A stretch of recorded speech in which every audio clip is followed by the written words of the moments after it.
What's going on, everybody? I am Captain RoBear, and this is Saved by the Spell, where we play a little Dungeons and Dragons on Mixer with some of my best friends and get into ridiculous shit that we can never remove from online ever again. Let's talk to my pals. What a start already. My, oh my. We always get to see something new. Hey, pals. Hello there, friends. Hey, it wouldn't be a front page feature at 8 o'clock if we didn't lose something drastic that I hadn't planned for. But I knew in the back of my mind I was playing with fire, getting that close to the 28th. Oh man, did I ever. But we got just enough. We will get through this mess. Bless this mess. Is everybody in chat, is it your normal volume right now? As far as the background music? Let's doing a little check. Since we're slightly modified. Sounds good? Good. Good. Good. Good. Good. Awesome, man. Awesome. Good to see everybody. Tyson, what have you been up to this week?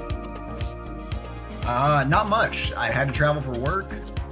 So, left Sunday through Tuesday. Did a little creative, Saved by the Spell creative corner with Chad last night, where we upgraded the D&D player character cards, Detonation for mixed play button, and Chad did some miniature painting.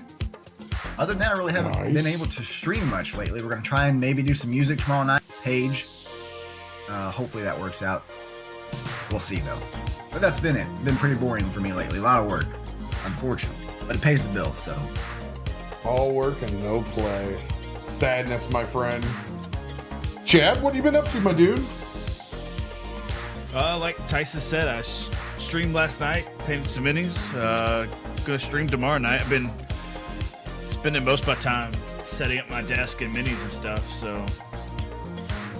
Man, I really thought you were going to say living in an Amish paradise. I could, if I go towards Springfield, there's an Amish community out there. Yeah, that's about it. What new minis are you working on right now? I got this one. I don't know if I can get this to focus. Welcome to my life last night. This is the one I finished last night. It's the Were Armadillo. I don't know if it'll focus. If it doesn't, sorry about you. And this is the new one. I'm gonna make him into like a White Walker kind of guy.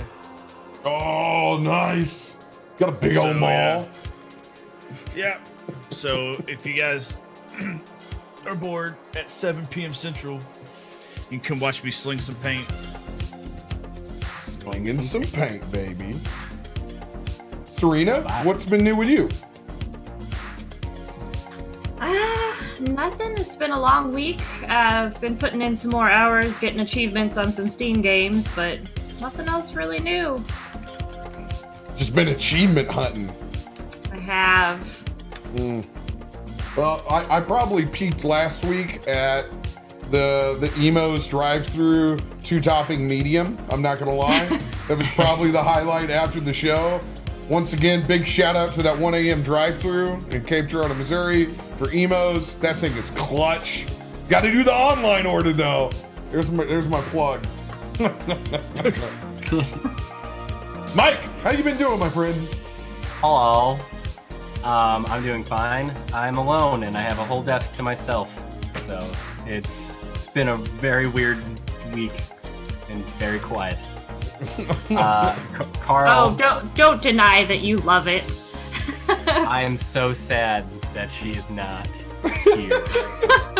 No, I really am though. Activities. It is weird. It is nice having a big desk, but she's gone for the week for work, so I'll be filling in. Ooh, she's gone the whole week? Monday, or I guess it's Tuesday morning through Friday afternoon, so most of the week. But what's funny is you see a Snapchat him doing cartwheels in his bedroom. It's amazing. Got to practice my theater plays and no, I'm kidding. No, I haven't been really playing too many games. I've been working a ton like Tyson. fixed this Kindle Fire on my own, which was neat. I found that on my bookcase, so Kindle Fire. All the And I exciting fixed life stuff. Oh, for me, it's been all outside of D&D. Anthem, which I know Awkward Tyson's entirely jealous of. Because my storm is leveled and his is not. But I'm ready to go get some gear on some other mechs. Yeah, regardless of what all the Jabberwockian is out there on Anthem, it is a really good time with your friends, man. Really good time. Tyson, I'm going to put you in charge if we end up getting center tile tonight, which I don't know if we are or not. Are we center tile?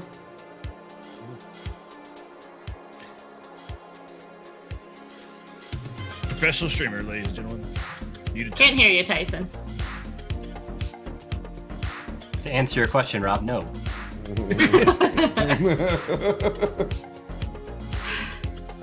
We are one to the right. Okay, we're one to the right, so we're not center tile. Yeah, if we get No, some. we're not center tile. Okay, we're not center tile. Cool. Okay, gotcha. Yeah, other than that on the channel, we're getting ramped up. We're really gonna try to start the third campaign in the Saved by the Cell series. We're gonna be getting close. I don't know. There's a lot to be done, but we may just fucking roll with it. And the name of that campaign is going to be Neon Regimes. We're gonna be doing a reskinned 5th edition D&D cyberpunk campaign. Something I've wanted to do for years and haven't got around to doing. I can officially announce that the cast for that show is gonna be none other than Endless Chad, Radio Mang, Mudcat, Serenity Shin. So I'm excited. What's the twist is I play as Serenity, she plays as me. So just your mind. Mind blown. So I'm gonna be the one wearing the tracksuit, and God damn it, man. you don't know stripping on stream. Team stream, Chad. Hey, he's gonna make you an offer you can't refuse. There. I hope you guys are happy. You crushed my dreams of being nice and warm. Well, go get your fedora.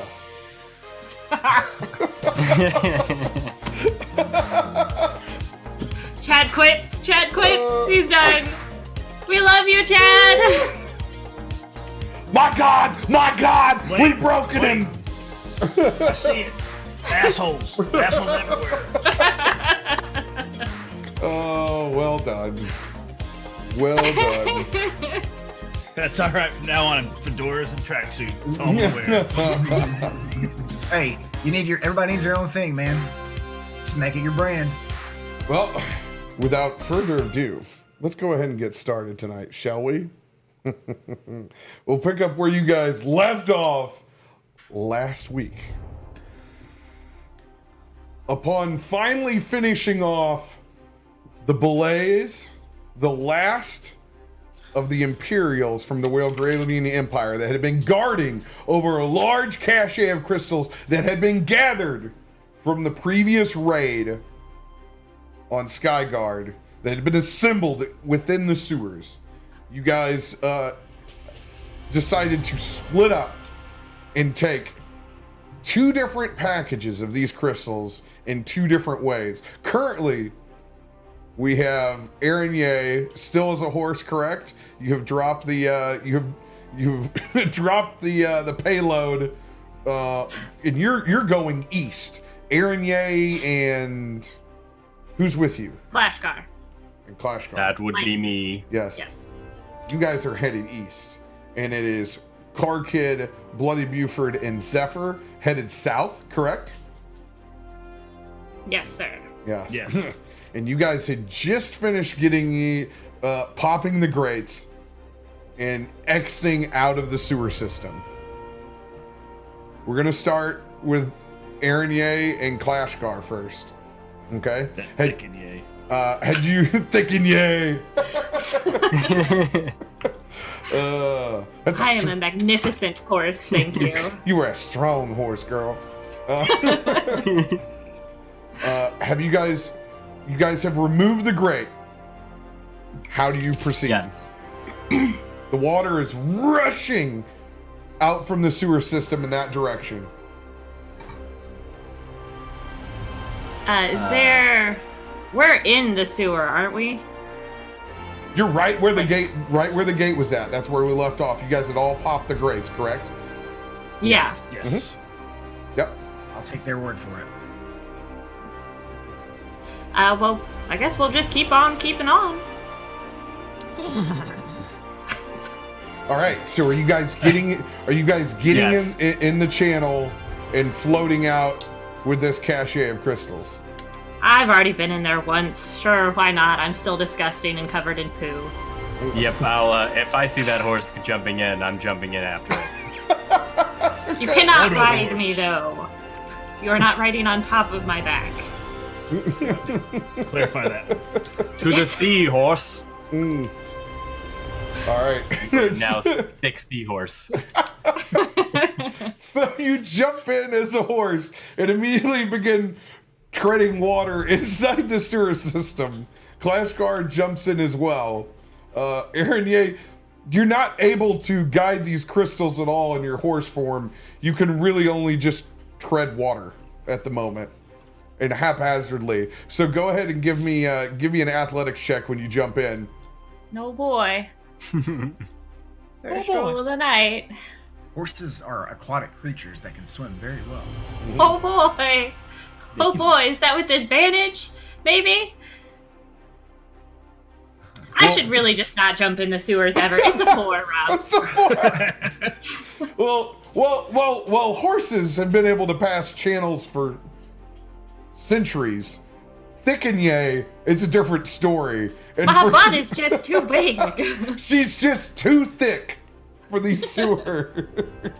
You have And it is a struggle for you just to stay afloat. You just can't quite figure out how the 4 feet in treading water works, but it takes you a second, but you are able to eventually stabilize. I need you to give me a Constitution saving throw as you say dunked under the sewer for a significant amount of time. Oh, that is so much better. I am so happy. That is so much better. It's a 19. 19. And like a Yes. like a re-emerging whale, your nostrils come up to the to the top and explode in a blowhole like sequence. And Clash Guard is seeing this while he's floating on top of the water, the only one holding onto these crystals like a runaway float trip. Tubing down the sewer system. Clash Guard, do you have a reaction? Yeah, I think I just try and imitate the horse as much as possible. That's a poor decision. Mow! Like just trying to keep my head above the sludge. Even as these crystals still continue to swirl with power, engorged from the energy that they've been giving, Clash Guard finds a way to see humor in the situation, though he might explode at any moment. You guys As instructions per our missing dear Carl, she says we need to butt chug the crystals, so I would like to try and butt chug the crystals.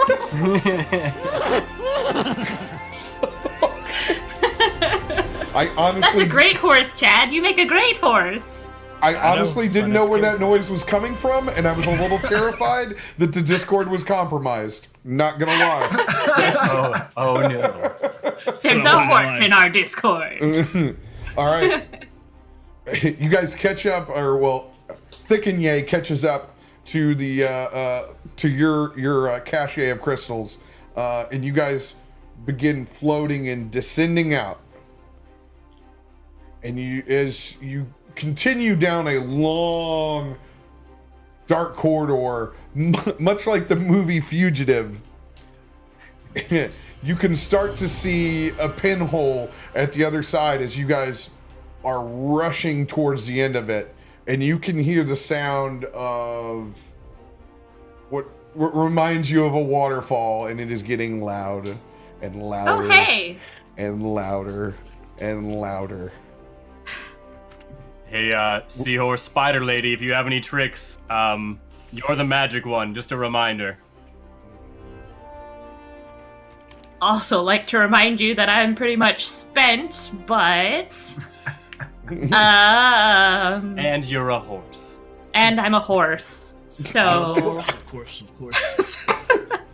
I mean, I'm just gonna embrace the ocean. Is there a side, perhaps, or is it just all a horrible water slide to our waterfall of doom? It seems cylindrical, the tunnel that you're in right now, and it's not very large. At this point, you got it's like a 10 by 10. Okay, I will go ahead and pop out of horse form, so no more thick and yay. Aw, Seabiscuit, no.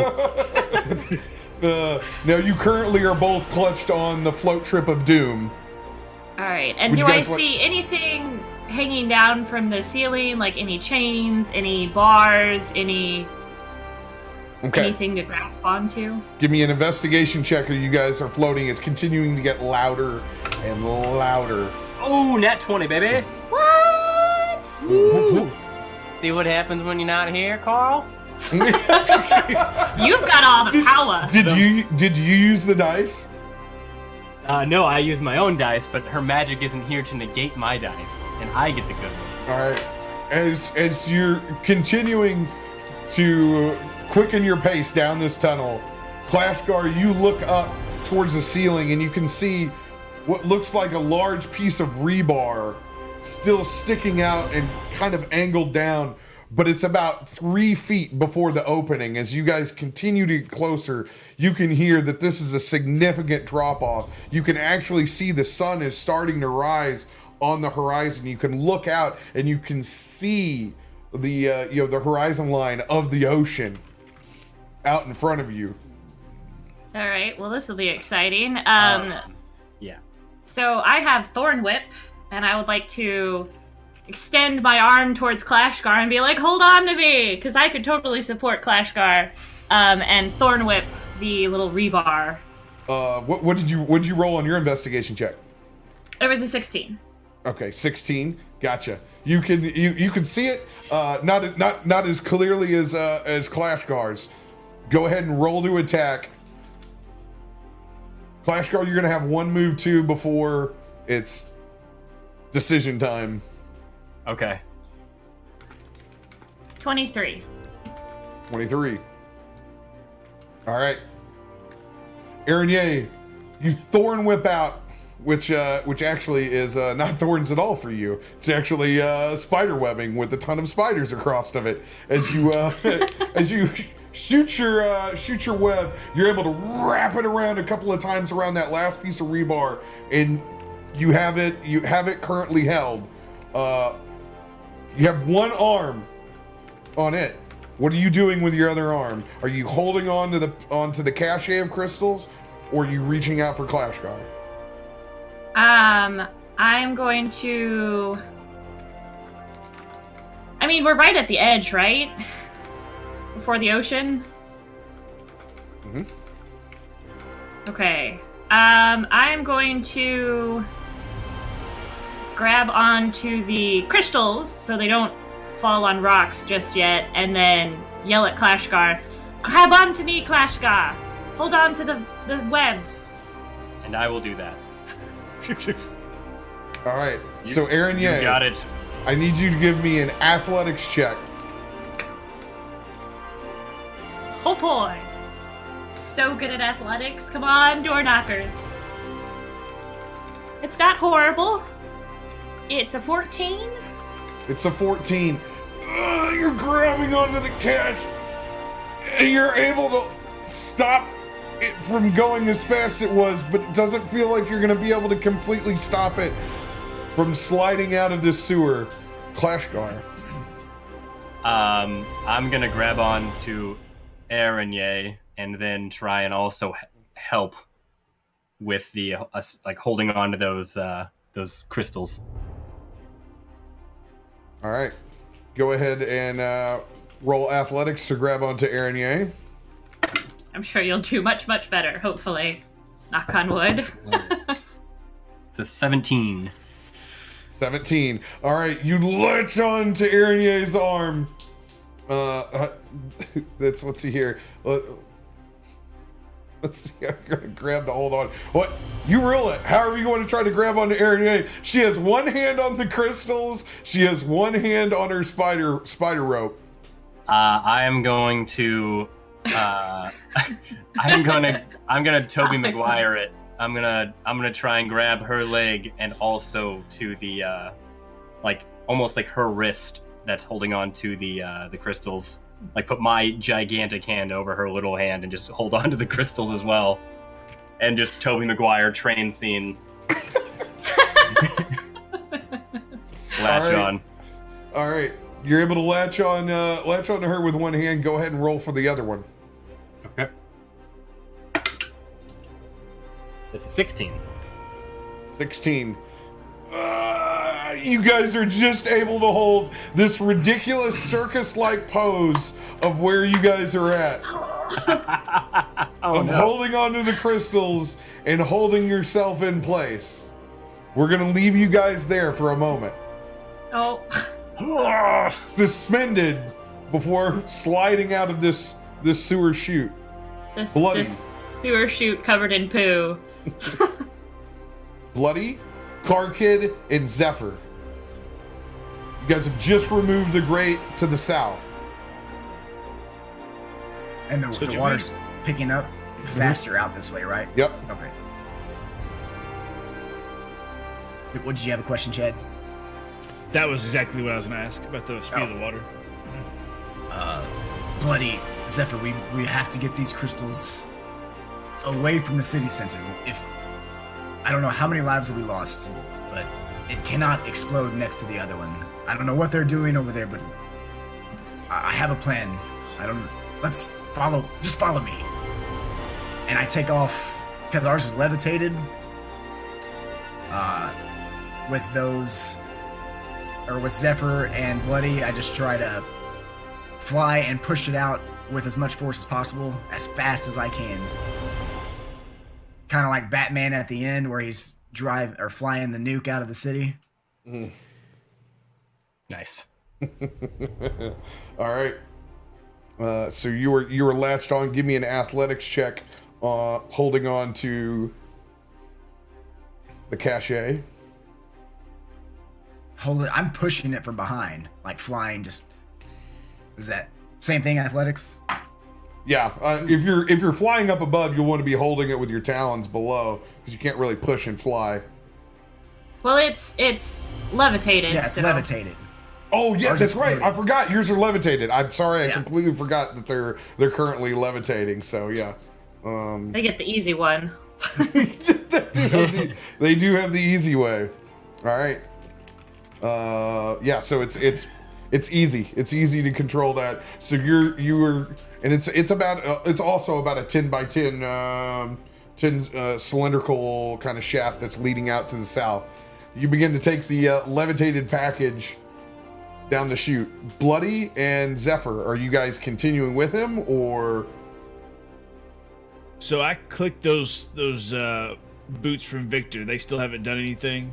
They don't stick to walls by any chance. No.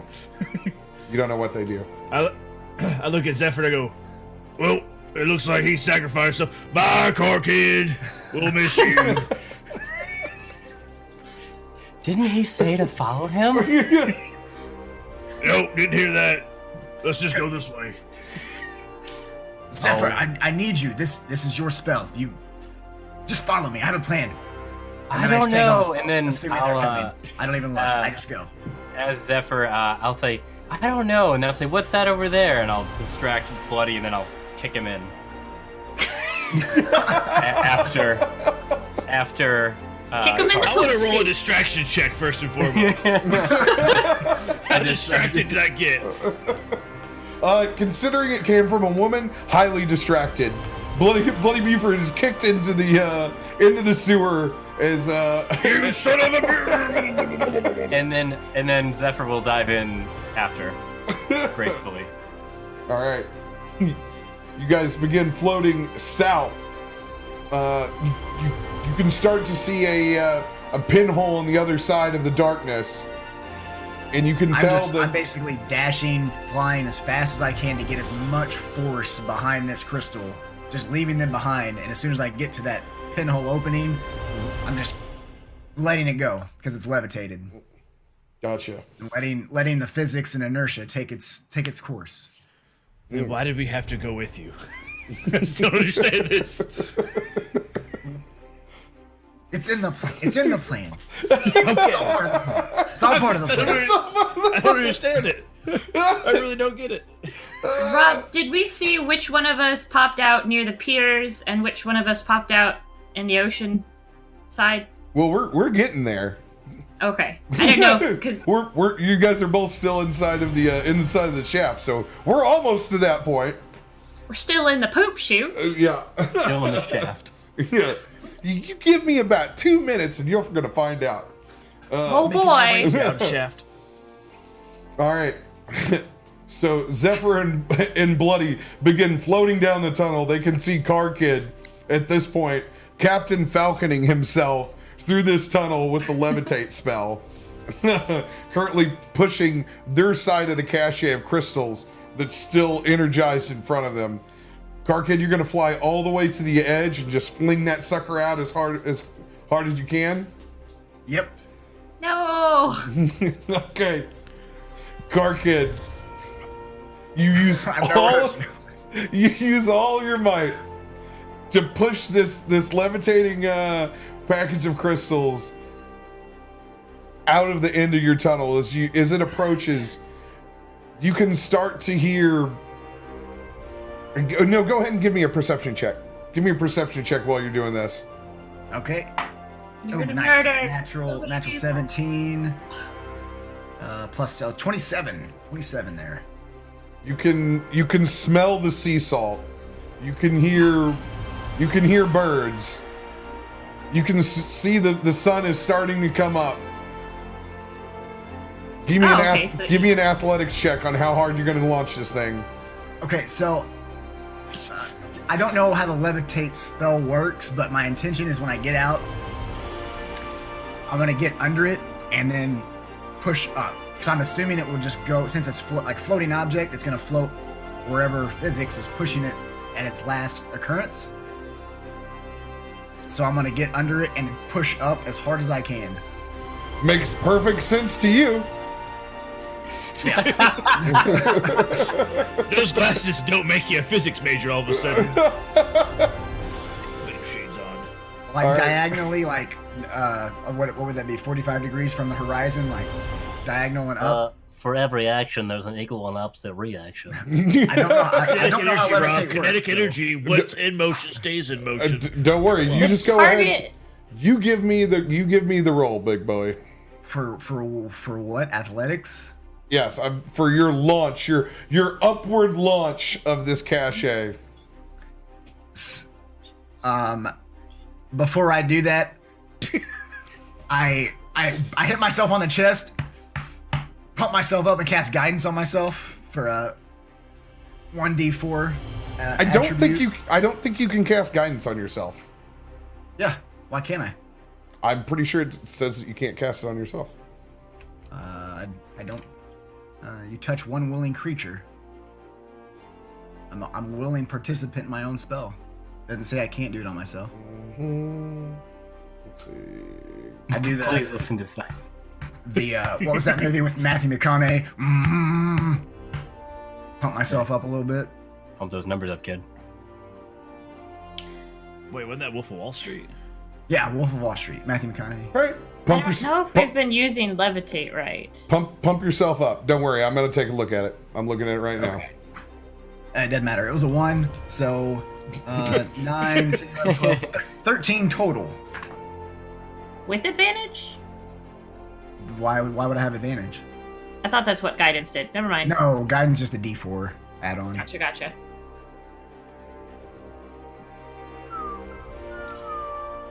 And I have no idea how levitate works. So All right. it's completely foreign All to my right. plan. So you give this thing hell, and the Zephyr and Bloody, you see Karkin take off and give this thing the biggest push that he can. And you put all your ass into it, you pump yourself up, and you try to throw it. as far as you can, and you can see it just stays the same distance. And doesn't move any further up in the air. And it continues to levitate out. Just going off of your initial inertia. And you're still floating there at the edge of the tunnel. You can look out and you can hear the ring of bells. And you can see what is a very packed harbor. Yep, knew it. You guys were on that side. Knew it. Of ships, merchants, and traffic, as you can see that swelling package of crystals. Zephyr, plan B. Go to plan B. My initial plan backfired. How does your levitate spell work? Can you send this thing higher or out? No.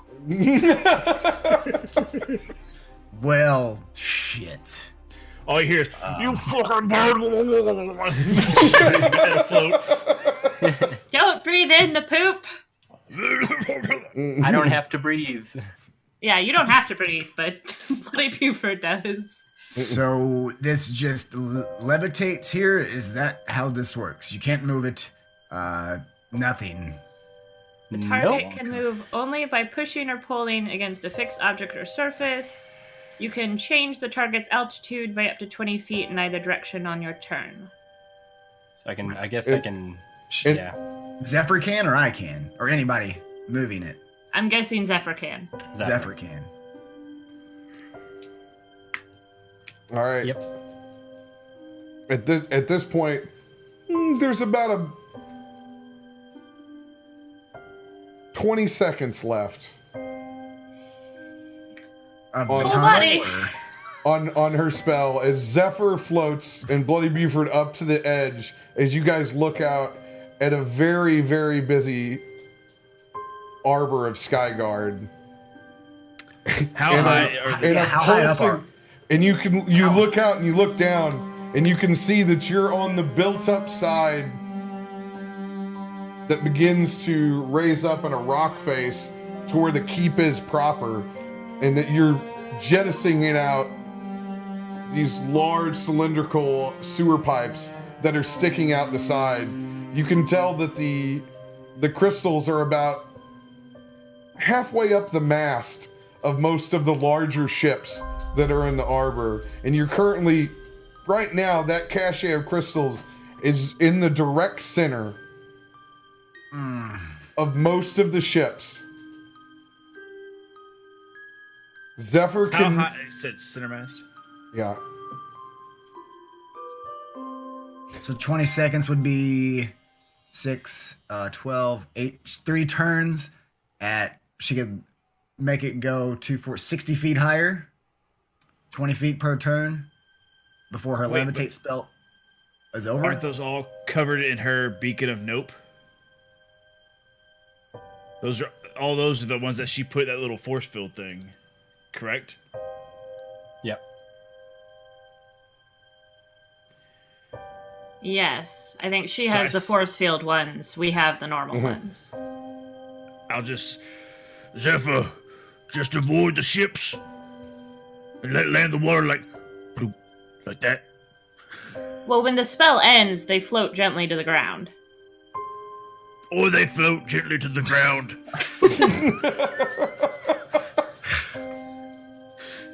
Nah, they just drop and explode. It's great. So I there's- don't know how this stuff works. You don't. You Man. don't have any idea. As you guys watch in slow motion, as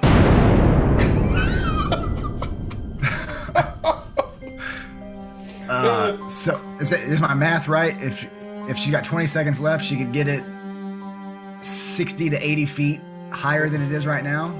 I think we want it 60 to 80 feet further out. in like a batch of heat lightning, as you guys stare out, a large lightning bolt drops. Oh my god.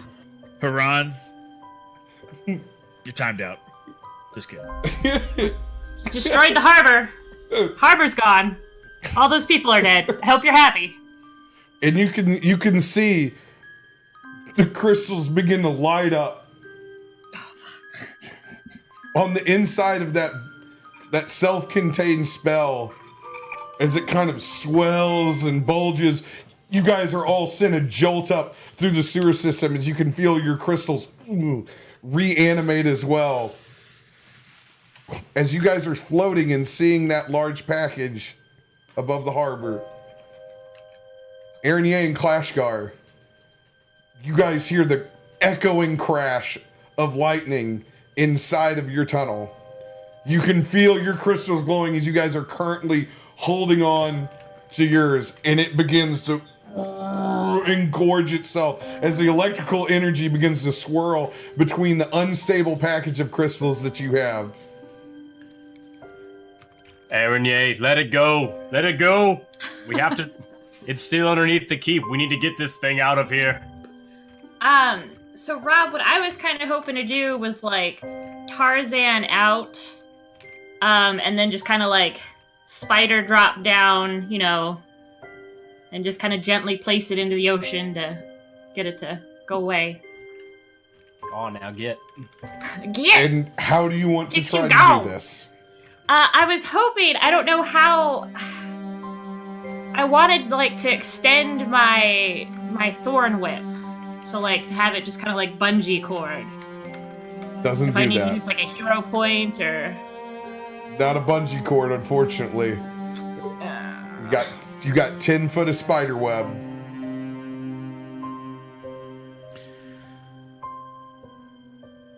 And this water is Could just it be rushing, 60 hitting me in the feet, though? face. I mean, because the range is That ain't 60 water feet. there, bud. Yeah, it's not water. It's poop. Your range is 60 feet. This is correct. It's only pulling 60, or it's only pulling It's only 10 feet. pulls, or if That's I was correct. pulling somebody, it'd be 10 feet. Yeah. This is correct. All right. What are you guys are currently held in this position. What are you guys going to try to do?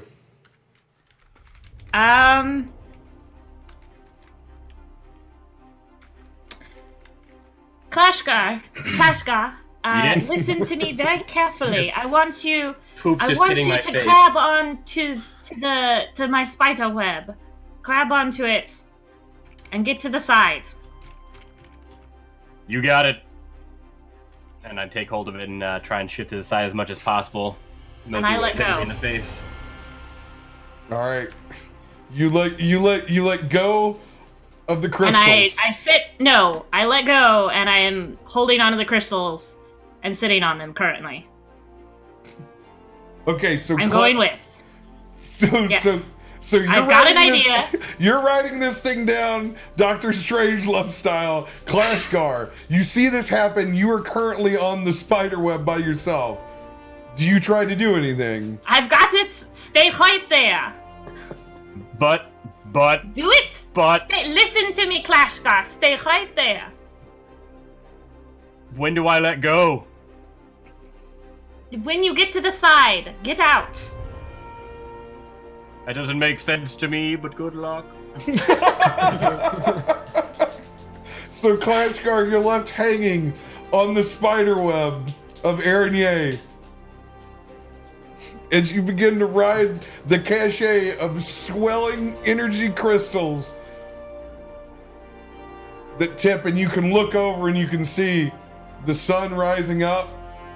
You look down, you can see a large rock face.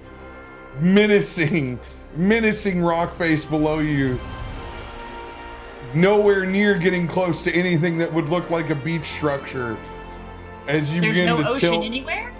The ocean is there, but it's not in the direct path of where this water is spilling out. There is a lot of rock face below you.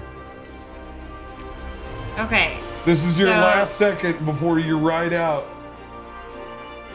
Here's my my thought here, and I will definitely use a hero point if I need to.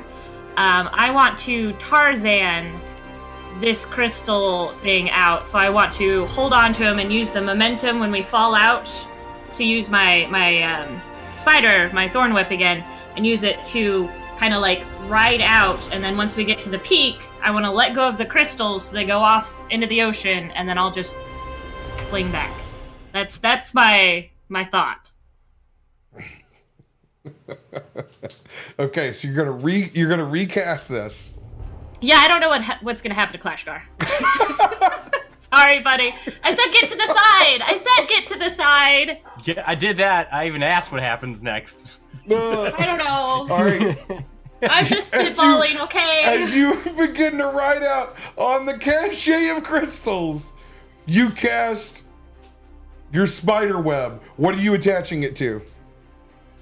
The side of the pipe. I'm guessing the pipe sticks out.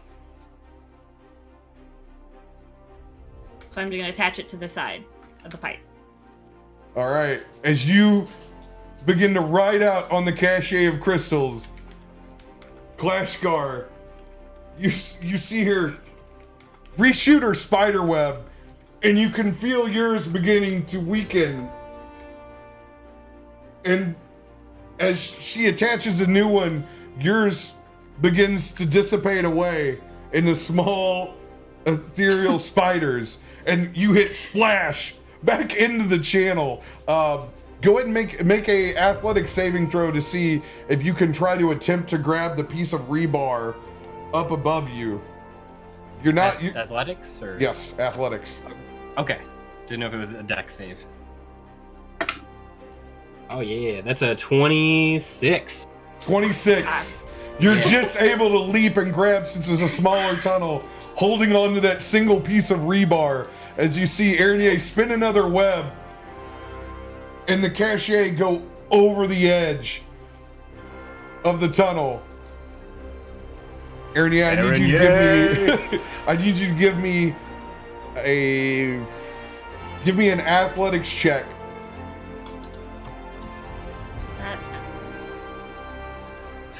Rob! I'm not kidding! You see it? Nat 20! Nat 20! Yes! As at first you struggle to find a spot to attach your spider web at all, you shoot it a couple of times and it hits water and it's not able to find purchase.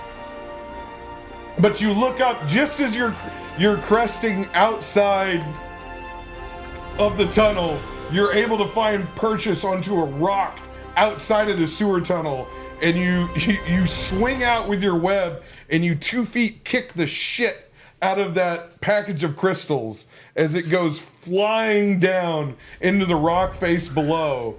As you begin to swing out Tarzan style, you can feel the heat and the sound of a shockwave as a giant explosion goes off around you.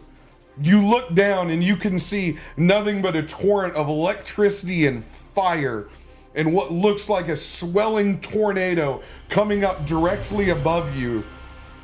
But thankfully, to your own inertia, you're swinging back into the sewer tunnel just in time as you release. I need you to give me an athletics check. Or actually, give me acrobatics to see if you can reach where Clashgar's at. Oh no. I already used up all my luck, Rob. Oh no! It's a 2. It's a 2.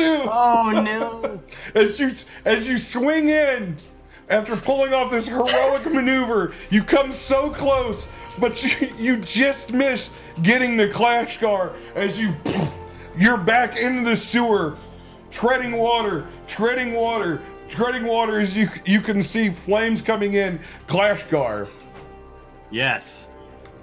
Do you attempt to try to do anything to help Aaron? Yes, I'm going to try and hold on to the blade end of Jim Halpert and stick out the polearm part of it towards Aaron if I can, to try and get her to reach. All right, Aaron, athletics check. Reach! Athletics! Why athletics, Rob? A 13. That's not bad. 13. You're just able to grab onto the end of Jim Halpert without cutting yourself. as you guys are currently suspended there, seeing the flames and feeling the shockwave from your side. As it goes upwards, you can see pieces of rock. The flames come up so close you can feel it almost singes the hair on the back of your neck. You guys are currently held in place. Karkid, Bloody, and Zephyr. Good nat 20. Yes, Serena. Like, my heart was like, just like stopped, Rob. I really thought you were gonna have to go get a beverage mid-session. Be like, guess I'm re-rolling my character. You're muted, Karkid.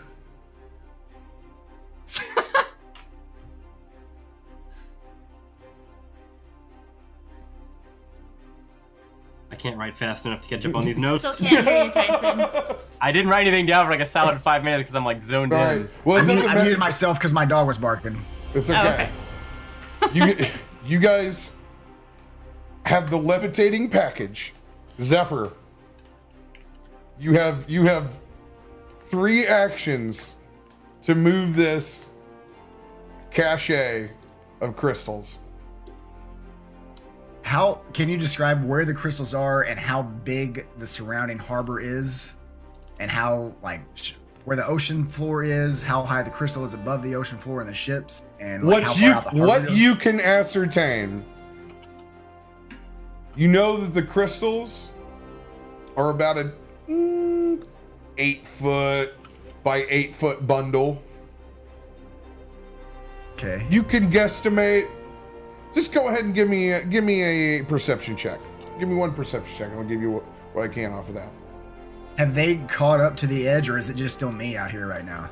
They're with you on the edge. Zephyr's with you on the edge. So is Bloody Buford. They have. I'll be right back, and I dive straight into the water from the sewer pipe. Before she does that, how big of a drop is that? She doesn't know, and you don't know either. I rolled a 19 on perception. You roll a 19 on perception. You can see that there's give or take 10 to 12 ships inside that harbor. You know that the water's probably more shallow over here, considering it's an harbor. You can tell that it's busy. You can hear the sounds of those ships being unloaded. It's quite busy. It's early in the morning. There's a lot of work being done out here. You can tell that with you guys being about half-mast up to where these ships are, you can kind of gauge where you're at in the rock face currently. You can tell that there's a good distance down. Bloody Buford, you were just traveling by the floating clash guard. You grab onto his leg to hold in place. Floating Are we in two Zephyr? different- I say we're in 2 different tunnels, aren't we? Yes, I'm sorry. Karkid.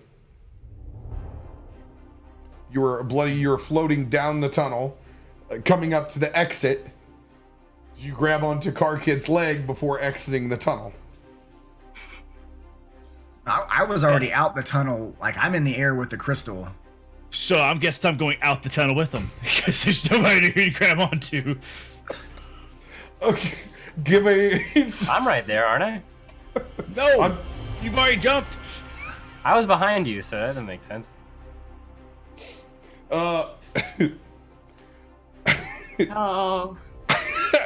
However you guys want to do this now, I'll give you a chance because I assume that Karkid was floating on the inside like fugitive style right at the end of the tunnel.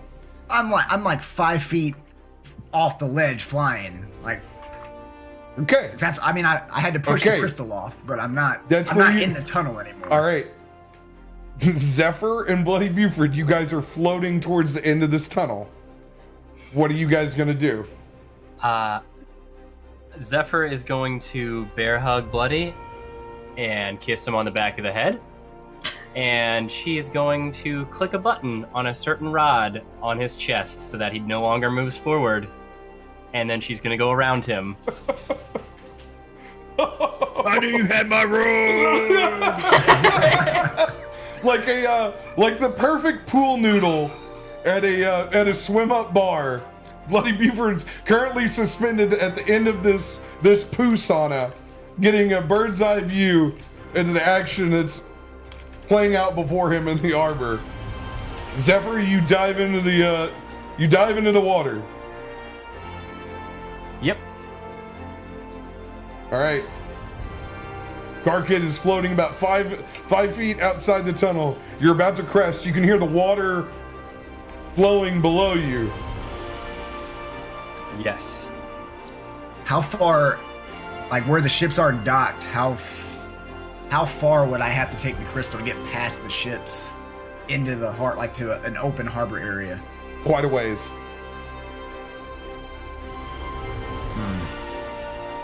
It would be the equivalent of city blocks. City blocks. Yeah. Okay. And you can see that this particular tunnel at least has a little bit of gradient to it as it's come out. So you can see that there is water below you. There isn't a rock face on this side. So Zephyr, you've dove down into the water. You can hear it rushing and leave exiting Zephyr, the tunnel. how deep is the water down there? I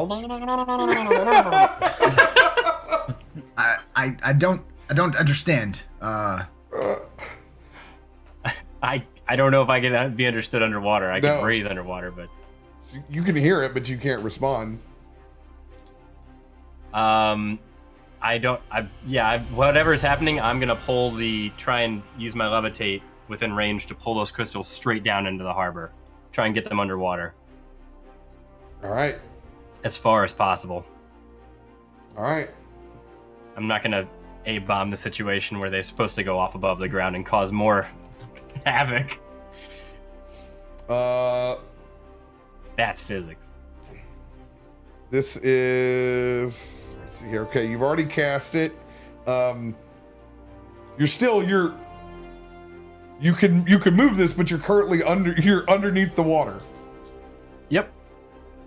So the crystals are floating in the air.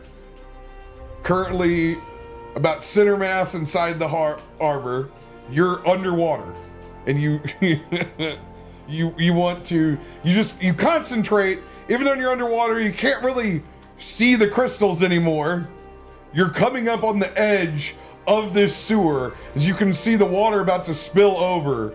What are you doing for yourself as you're moving the crystals? You're moving them down, down, down, down.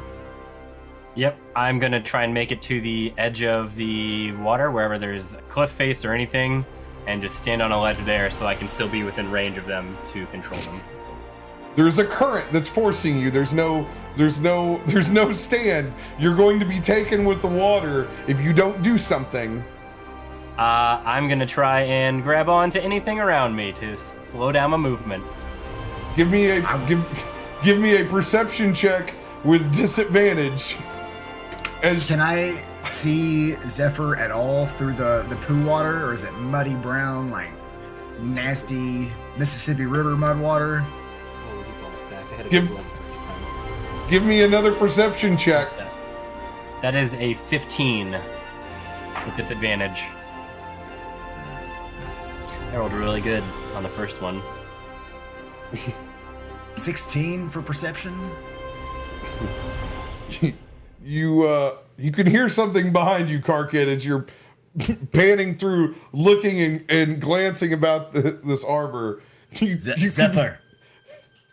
You hear blah, blah, blah, and you look behind you, and you can see Zephyr begins a swan dive outside of this sewer pipe. And you can see in slow motion, it's not even like she's paying attention to anything else around you. She's so focused, it feels like slow motion. You can see her falling, you can see her reaching out with her hand and her guiding the cache of crystals down as she's falling as well. So she's just pulling the crystals down with her as she falls. While she's dropping. It's about a 60-foot, 70-foot drop. I don't know what a mass is, 100 feet? Yeah, you're probably? about a 60, 80-foot drop into the water. Do you want to use your reaction to try to help? I will fly down and try to catch her right before she hits the water. All right. Try to meet her like halfway as she's dragging the crystal down, and I'm a little. At that point I'm a little above, so I gotta fly. I mean, I should be able to. Yeah, Dash or something. You're able to use your dash, and you plummet down, and you can see you can still see Zephyr focusing on that cache of crystals, and just as it swells, and you can still see a slight containment on it. A bright yellow glow as she's able to move it down just to where it begins to hit water. And it does, and it sinks. It's largely for a giant floating mass of crystals. You can tell just from glancing, it's kind of gone unnoticed. And you're able to catch Zephyr in your arms. And as soon as that's underwater, Zephyr, it's time to go. And then I just fly straight back up as fast as I can as she's still forcing it down with whatever. Yeah. I don't know what her magic stuff, whatever she's doing. She's just like not even listening, just straight focus, like trying to keep it pushed down as far as possible. And I think she's like tearing up a little bit because there's so much potential people gonna die. And I'm just like Neoing at the Matrix 2 where he's grabbing her off the truck that just blew up. I'm just flying up.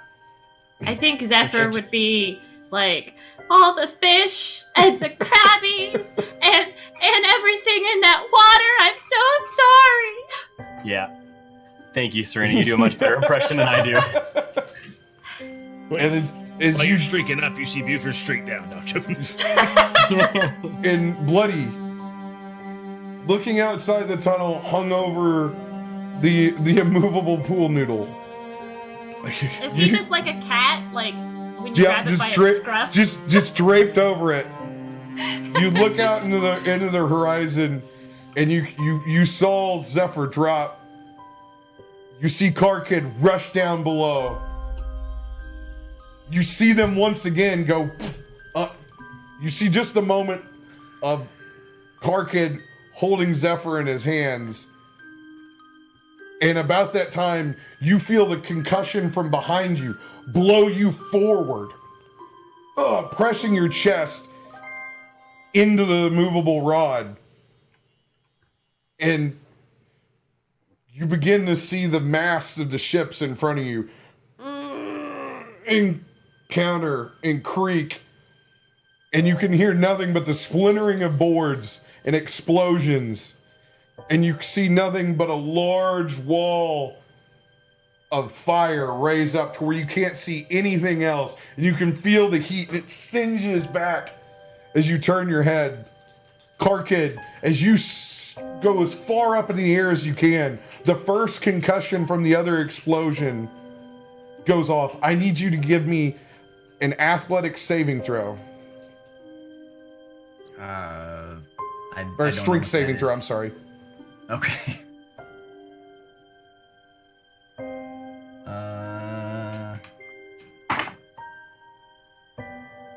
I don't have good. 19. I don't have good strength. 19. Oh, I thought I had a negative, but that's my other ones.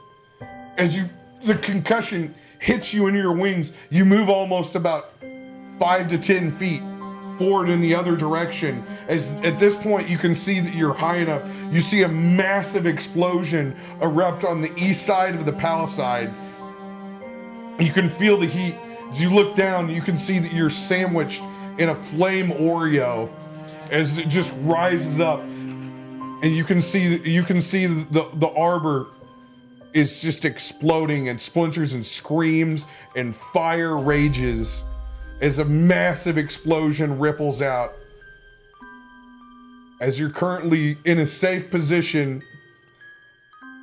about to the height of where the palisade is, you have a front row seat for the disaster on either side of you. I'm gonna get over the earpiece and go, Carkit, get back in here. We don't want to be seen pushing bombs into the arbor. I mean, I can't fly down because it's all flaming mess below me, right? Yeah. Yeah. I try to cover Zephyr's eyes as she's tearing up, knowing what just happened and her sensitivities to life and death. I just try to cover her eyes. Zephyr, you don't need to see this. We had no options. There was nothing else we could have done. I think she's still just like, I think she just crosses her legs and just sits there at the top of the palisade. Just, You guys are still floating. You're not. You're still you're floating. at that height. Carkid's still Okay. holding on to her. I think she just kind of goes limp a little bit and still like just tears streaming down her face, just trying to make it not that. I use my last remaining key points to cast darkness around us. Dog magic. All right. You're currently Just cocoon us in a bubble of black. You're currently floating in an ominous black orb about the size, about the height of the palisade, looking over the destruction from outside. Bloody Buford, you can hear the creaks and the groans of sinking ships and burning buildings. Never mind, I don't do that because that takes 2 key points and I only have 1. So I can't cover her face with anything but my claws. Children screaming, kittens crying. And I'm sure she would push your hands away and continue to watch the scene unfold. Is there in the bed, like the rock, like the side of the land, anywhere I could land us in a safer area to kind of get out of, just so we're not a flying bird and a Yeah, lady.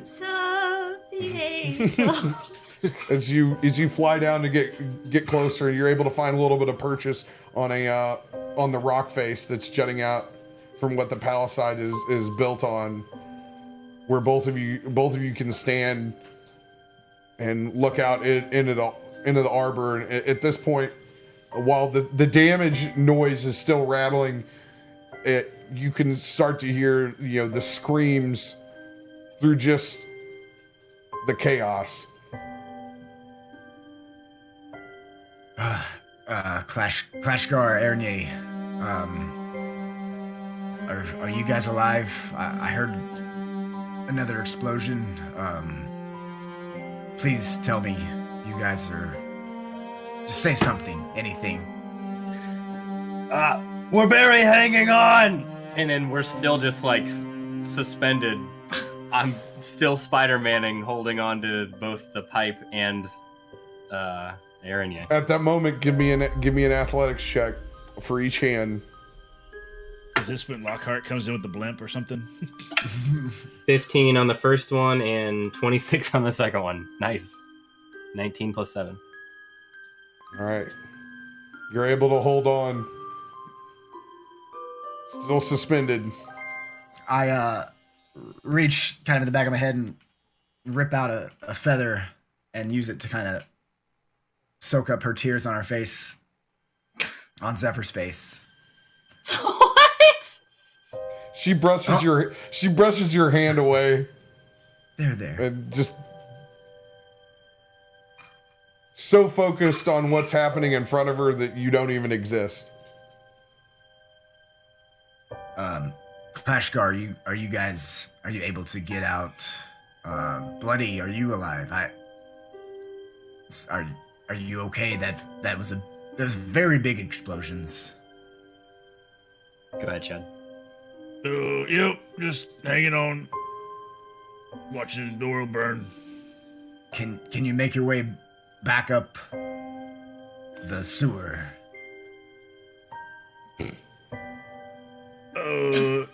Negative. I don't know, Rob. Can I make my? Do I look around? It's moving too quick? There's like no.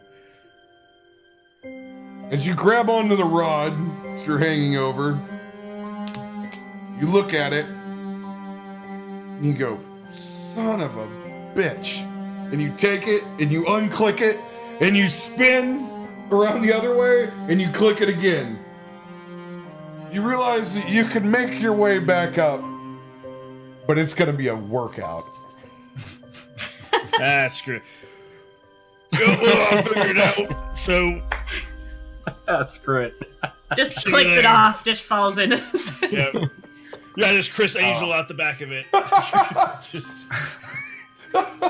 Into the flames? No. Yeah. Oh, no. So yeah, Rob, I'll do that. I'll salmon ladder my way back up. All right. Clash Guard, do you I've seen Zephyr. She's with me. Aranye has done some incredible things. Can she get you out of there, or are you safe? Do I need to come to you?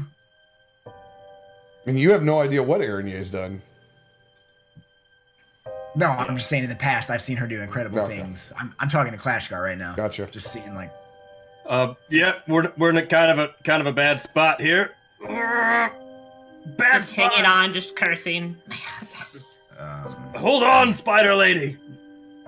And you just hear water rushing as I'm trying to, quote unquote, water rushing by Poop.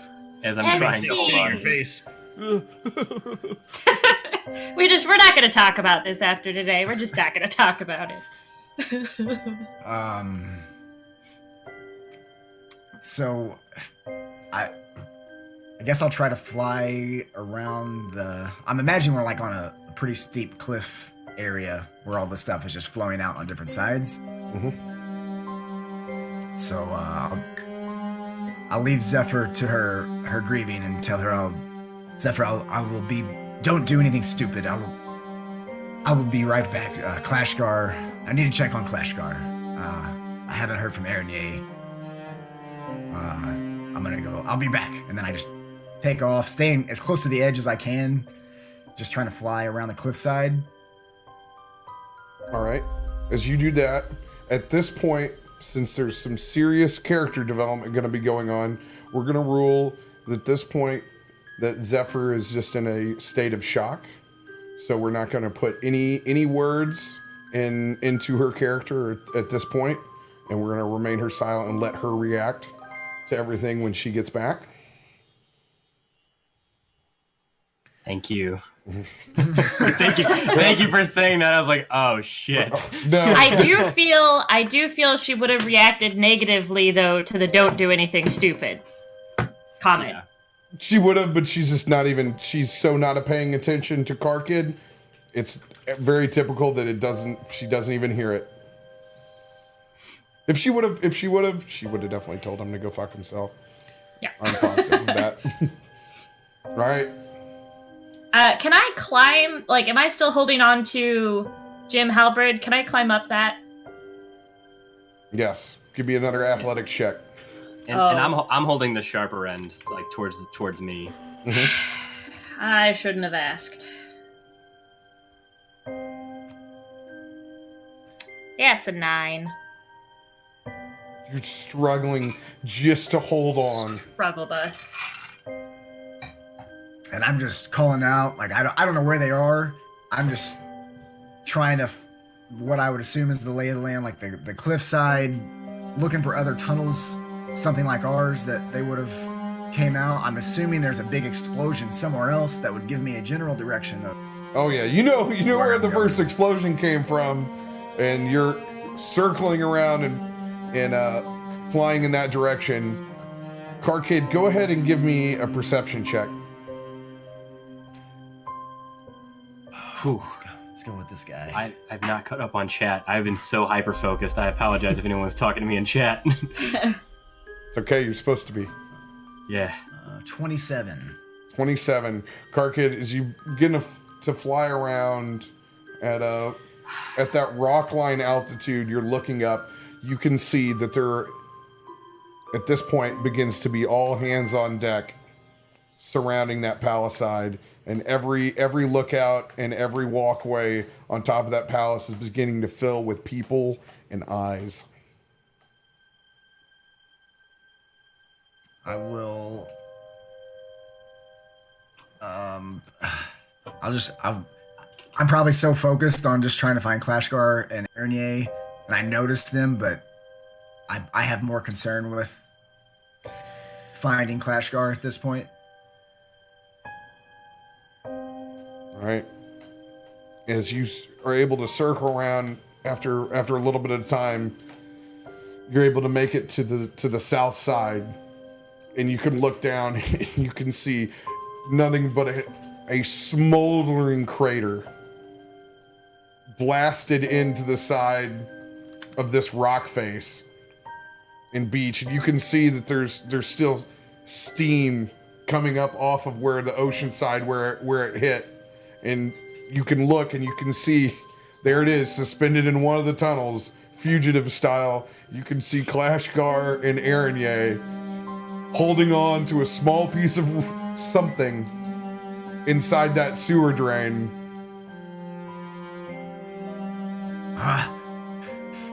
I'm so glad I found you alive and with Ernier. I was Fly into the tunnel. And I'll just try to use some rope and attach it to them and kind of stay above the sewer. And with Clashgar's might and athletic skills, try to pull them back up the sewer the way they came down, back into where we were all doing all the fighting. All right, so you drop them a rope and you grasp onto it. Clashgar, you see him dropping rope. Dropping rope. First, I would have helped Ernier up if I saw her struggling, holding on to Clashgar's weapon. I don't want to be saved now. All right, I mean, we are Ernier, in the sewers, but make another athletics check with advantage. That was too good. to grab onto. Whatever you want to grab onto. Drops that rope. I don't know if I really want to. Sons of bitches. Grab onto my shoulders. I will hold on to the rope. And I will monkey climb up Clashgar. All right. With the assistance of Car Kid, you guys are able to make your way back into the sewers proper. About the same time, on the other side, you see an exhausted, bloody Buford, who is With smoke. fuming. At this point, has his hat back off of his head, massive rolled cigarette, slowly working his way up to the very last bit with the immovable rod. You can see him throw himself up on the edge, exhausted, laying on his back, cigarette still in his mouth. Put the rod in my bag. Get up. I look around. I see him. Fury in my eyes for Car Kid for the dumb plan. Because I didn't have to go. And I see Ernier. I soften up. Make towards her. Go to hug her, but I don't. We're both covered in shit. Who cares? After that, because I feel weird. Just poo water. You know. Nope. I go to hug, but I get that awkward, like junior high kid, like. Okay. Well, I'm glad you didn't blow up. That's nice. And yep. You two, Clashgar. I'm happy you didn't blow up, dude. I kind of pat him and just kind of plop down. exhausted. Just everything drains out of me, and I just. Where's Zephyr? Ernier, I might need your help. I'm not one to speak with people of the land in general, let alone of feminine persuasion. I'm not sure how to approach this situation, so maybe... You're making this harder than what it is, Karkin. It's just a friend. Doesn't matter whether they're male or female. It's a friend in your adventuring party. No, she's a woman. I don't know women. Did you...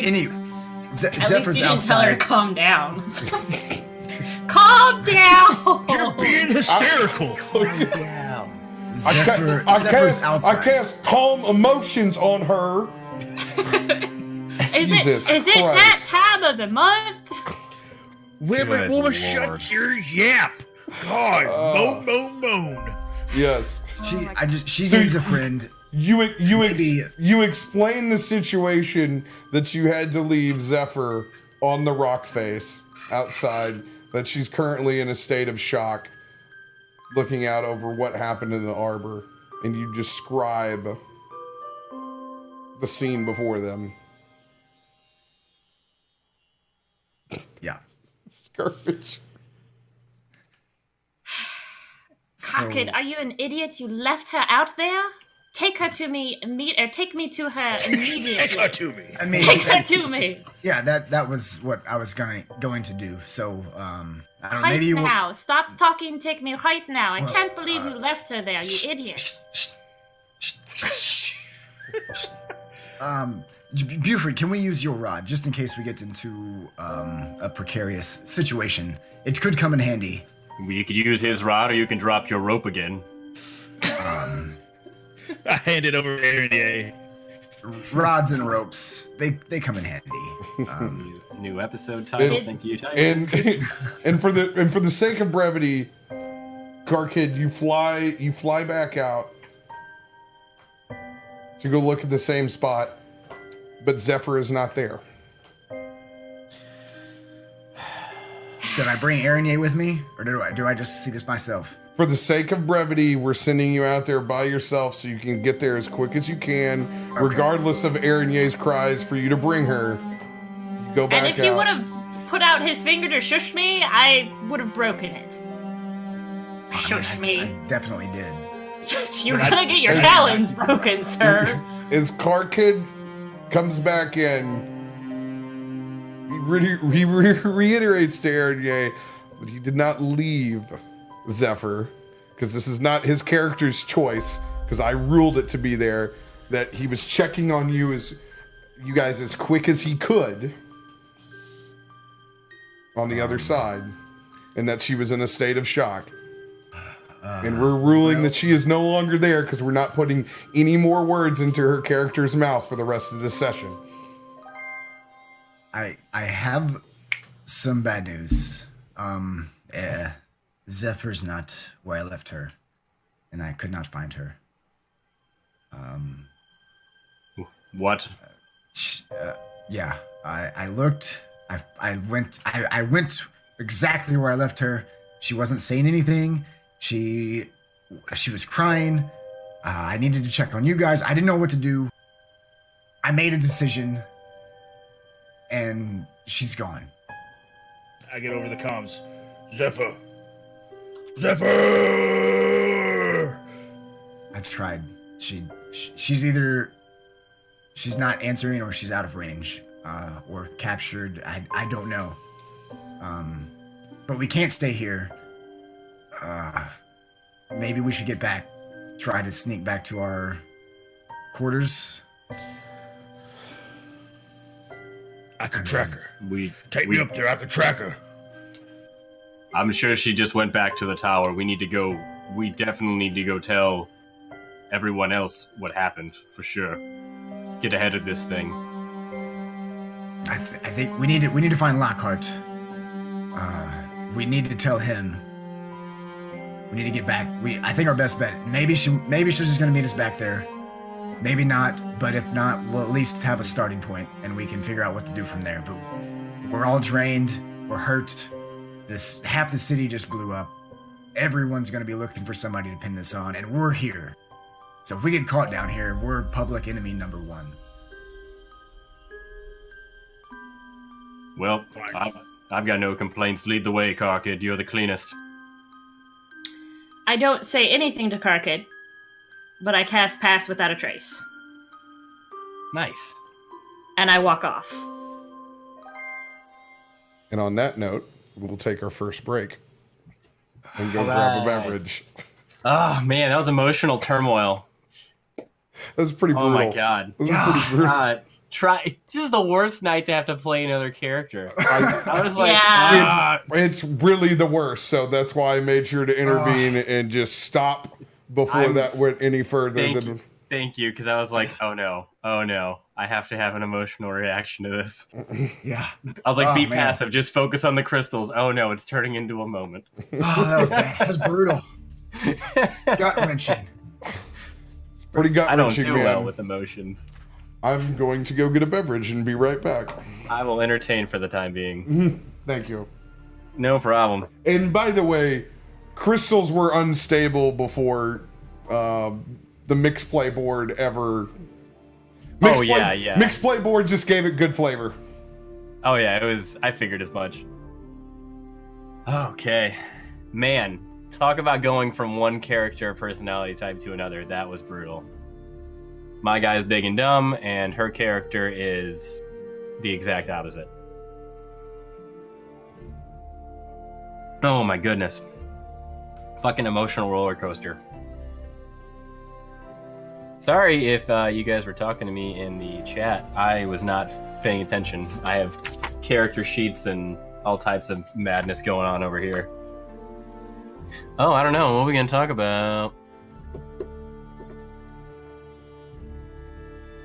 You're not supposed to pay attention to chat. I know. I don't know how you streamers do it. For real. Playing a video game and talking to the chat at the same time. It's impossible. Oh wait, is Rob in the restroom?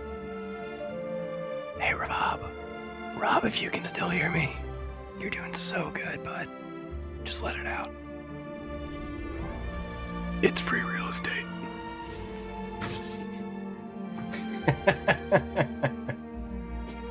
I really hope he's in the restroom right now. Chad, did you hear any of that? Oh, of course I did. Oh, you're such a good boy. It's free real estate. Alright, I'll be right back. I gotta refill my cup. Chad, it's your turn to entertain. Hey! Boom, boom, boom, boom. I don't know. It's like Robin Williams and Mrs. Doubtfire. That was yeah, those spark drops, man. But I figured we weren't getting out of there without blowing up something or someone, so that didn't surprise me at all. Yeah, that was... No, I'm not blaming you. I'm not saying that at all. I knew that was going to happen regardless. Hey, what's up, Hate? It's been good. Typical work day. Now You we're want rolling it to be some, your fault? rolling some Well, dice. You can feel that way if you want to. We'll allow it. I don't think there was any way, Chad, we were getting out of our side with casualties. Whether we went No, up, I down, left, right. I did, Flyer. Thanks. I want it to be actually bad. I don't want it to be like, a cute little, rainbow bright hand coming out of nowhere. I want it to creep me. Yep, that's exactly what I want. Oh my god. No, Carl's not dead. Zephyr's not dead. She was in shock when I left her, and we don't know what happened to her. She could have been captured. She could have walked off in distress. She could have went back to the quarters. We don't know. We'll find out. Stay tuned. If you guys like this hot action entertainment that I'm offering, you can come see me tomorrow night and do the exact same thing, but a lot less entertaining.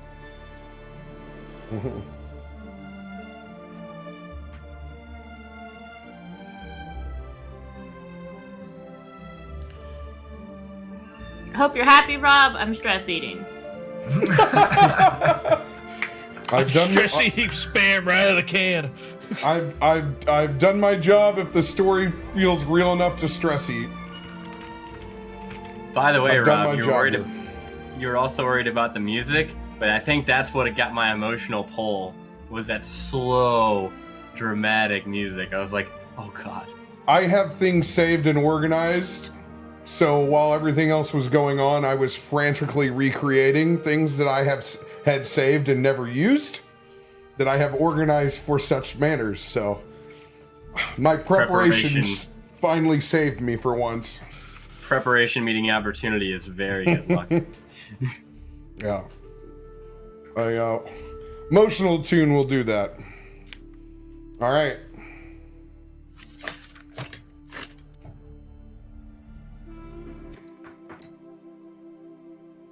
All right, guys. So we're just heading. I'll try to lead.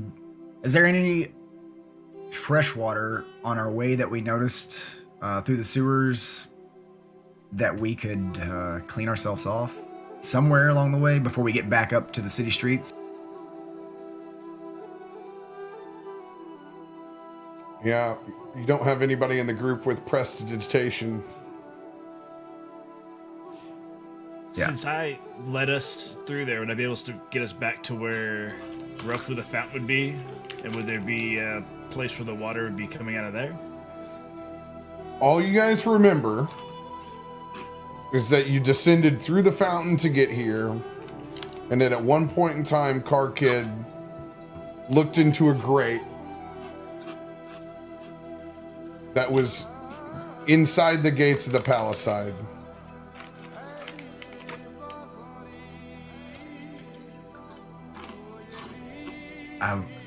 So we have options. We go back the way we came, Buford, or there was I did check the gate, but it was inside. And you're not really sure how you would get back the way that you came. It was a pretty powerful water slide to get there. Was it? Yep. I don't know. Shit. So we pretty much only know about the place that I looked up. Yeah, That you we don't know about. you don't really think getting up the water slide's an option. Okay. So, I think And we you could do go know up. you know that the grate is going to put you inside the palisade gates. Yeah. So we could, I don't know, Buford, do you want to wander around and see if we find another exit? We have the gate I found earlier, but that's going to put us in a very bad spot. And we all, well, most of us are covered in poo, which indicates that we were probably underground. So unless we can clean up somehow or disguise ourselves or hide. And it was daytime, or the sun was coming up when we were outside doing all this crap. Yeah, sun was coming out. And we all have giant glowing crystals attached to us right now as well. So Rob, can I ask one question real quick? Mm-hmm. In my extra dimensional tree house, is it just like, is it almost like a tiny hut where there's little amenities, or is there You do not just have little space? You do not have amenities. Okay, just making sure. Well, I think the worst place for us to be is inside the castle grounds, so...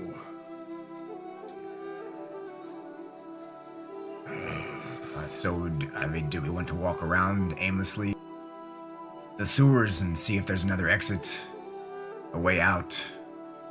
Or we can go out the tunnels and try to climb the walls to somewhere else. I mean, it's daytime out. We'll be seen. I mean, it's not going to be suspicious at all if a group of people are scaling the side of a wall after 2 giant explosions. Can I look around to see if there's, like, you know how the one time I found, like, the little directional arrows? Is there anything like that I can see? Do an investigation check.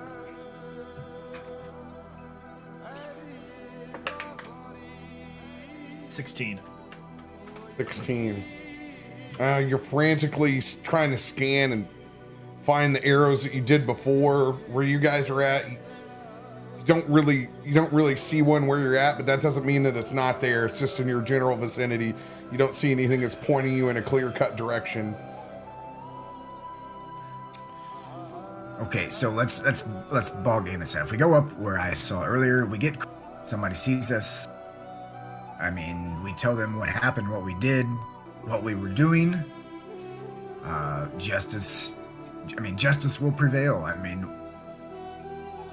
we have virtually no proof or witnesses to aid us, but besides Lockhart, We have the Dragoon back in the tower. We can easily...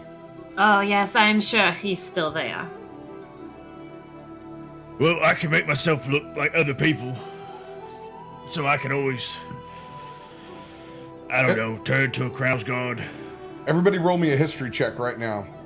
With advantage, since it's fresh history. That's super fresh. Yeah, not that fresh. 8. Rob? 13. So fresh. 18. No additions, but I got an 18. Do I need to roll for Zephyr at all, even though she's not here? No. Okay, just making sure. Klashgar, in a stroke of brilliance, you remember that the Boulets had to get here some way. Hey, the Belays had to get here some way. Right? Like they had to get down here. Yes. well, there was that one little cove that I looked at, but I didn't see anything. Let's use a group inference and really bring all of our minds to the table. I'm not sure if I'm grasping the whole thought of what that means.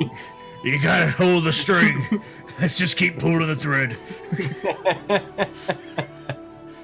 I mean, Alright. I didn't check out that cavern very well. I just peeked my head in and left. Well, they came from somewhere. We should go check out that little cave. Okay. Okay, Klashgar, let's lead the way.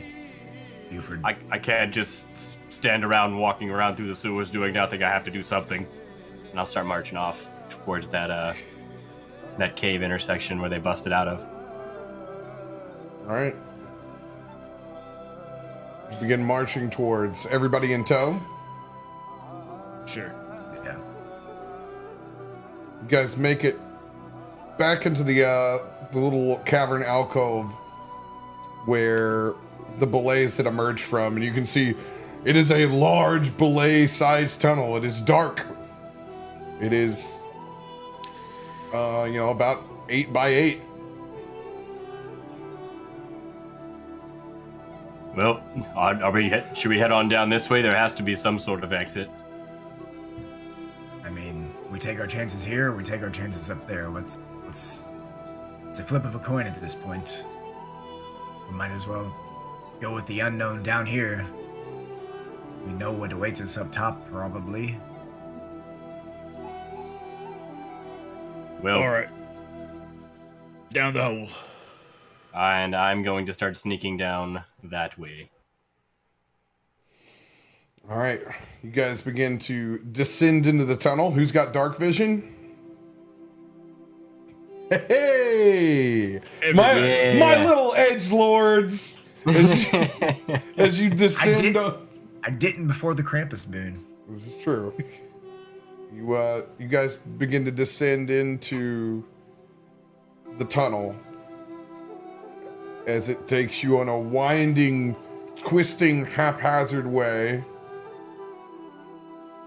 For the better part of 30 minutes, you guys have been traveling through this tunnel. No sight of an exit yet. Dark on both sides. You guys continue to press on. So where did you say Zephyr went? You said she just ran off in an emotional... I mean... No. Nobody saw anything. I was waiting for that, Rob. I just... Don't lay it like you're forcing him into a situation that he didn't do. So, I mean, he did say he left her. But not by choice, guys. He did. You guys have to work with me on this because I'm forcing him to make that character decision. So you can't treat him like that because it wasn't his choice. Remember this is not his choice. This is me ruling so that she can use her. I thought he did choose to leave. He said he was going to have her stay there for a second and come look for us. That's what I thought happened. Yes, and I'm doing that because I don't want anyone else to roleplay her character from this point on. So you can't judge him on that. We're going to rule that she knew he did not abandon her in any way. Well, can we rule then? Because it's hard to just not have that happen because our characters can't just pretend it wouldn't happen. So can it be like he didn't catch her then? No, it's her own choice that she's wandered off. It's her own choice that she's wandered off. So at this point, Car Kid is also disillusioned that she left. So don't pin this on him. That's not on him. This is just how we're going to have to rule so we don't put canon into her character that she does not want there. So we're ruling it on her own that she has wandered off for this period of time. Trust me, it won't be long. Okay, so that he didn't leave her then, that she was just gone. Yes. I went back to look for her and she wasn't there. She wasn't there. The only thing that I was having issues with when originally you were together, that you're like, okay, stay here, I'm gonna go look for people. So if it was just like you guys were not together and she just left because she was upset, that would be easier. Instead of just being like, hey, I'm going to leave her and look for other people. Don't worry about it. It's hung up. We're just trying, you don't get hung up on it. Like, okay. Just don't worry about that interaction. I had to come in and force that entire situation so we could leave her to her own words. So I promise there's nothing nefarious that is going to happen to Zephyr at all. She is not going to be captured. Nothing. She will just to let you know, she'll be returned to the group just fine. I just don't want for anyone to speak for her. So don't take hatred out on him because it wasn't his decision to do any of that. Hate me for other reasons that I do shit for. Yes, you can hate him for all of his other reasons, but yes, not that way. Yes, continue. So Cockid, do you think Lockhart's gonna have the answer to this puzzle, or are we gonna have to fight a bunch of hobos in the street or sailors that are pissed off about their families being blown up? You know, at this point, I don't know. So far, Lockhart has never steered us wrong. You know, we came down here to try and save the city. It could have been worse. I mean, what if both of those had went off where they were? There'd be no government. There would be no city square. No royalty. I mean, we were dealt a shitty hand, and we did the best we could with what we had, and the chips fell where they may. There's nothing we could have done. So we get back, we talk to Lockhart, explain what happened. Maybe we go to the city council, the parliament, whatever rules, and explain what happened and what we prevented, and hope for mercy. Or I don't know. I think we just need to get back to the town. I don't think we explain shit to nobody. That's opened a whole can of worms of saying, hey, we were crawling under the sewers and we found some bombs, and then we blew up bombs outside by the harbor. That's not shit we want to bring down on us, mate. I mean, just saying. Maybe that's the right path. I don't. This isn't. I'm not the ruler. I'm not the dictator of our. This is our decision to make. And maybe with Lockhart, and maybe he got somewhere with the Dragoon. He's an influential man. You know, maybe he has information when we get back. Right now, we can't be caught down here. We don't know where we're going. All we can do right now is move forward. My focus is to get back to our quarters and just rest and gather our thoughts. We just half the city just got blown up because of us. But we also saved the other half, so...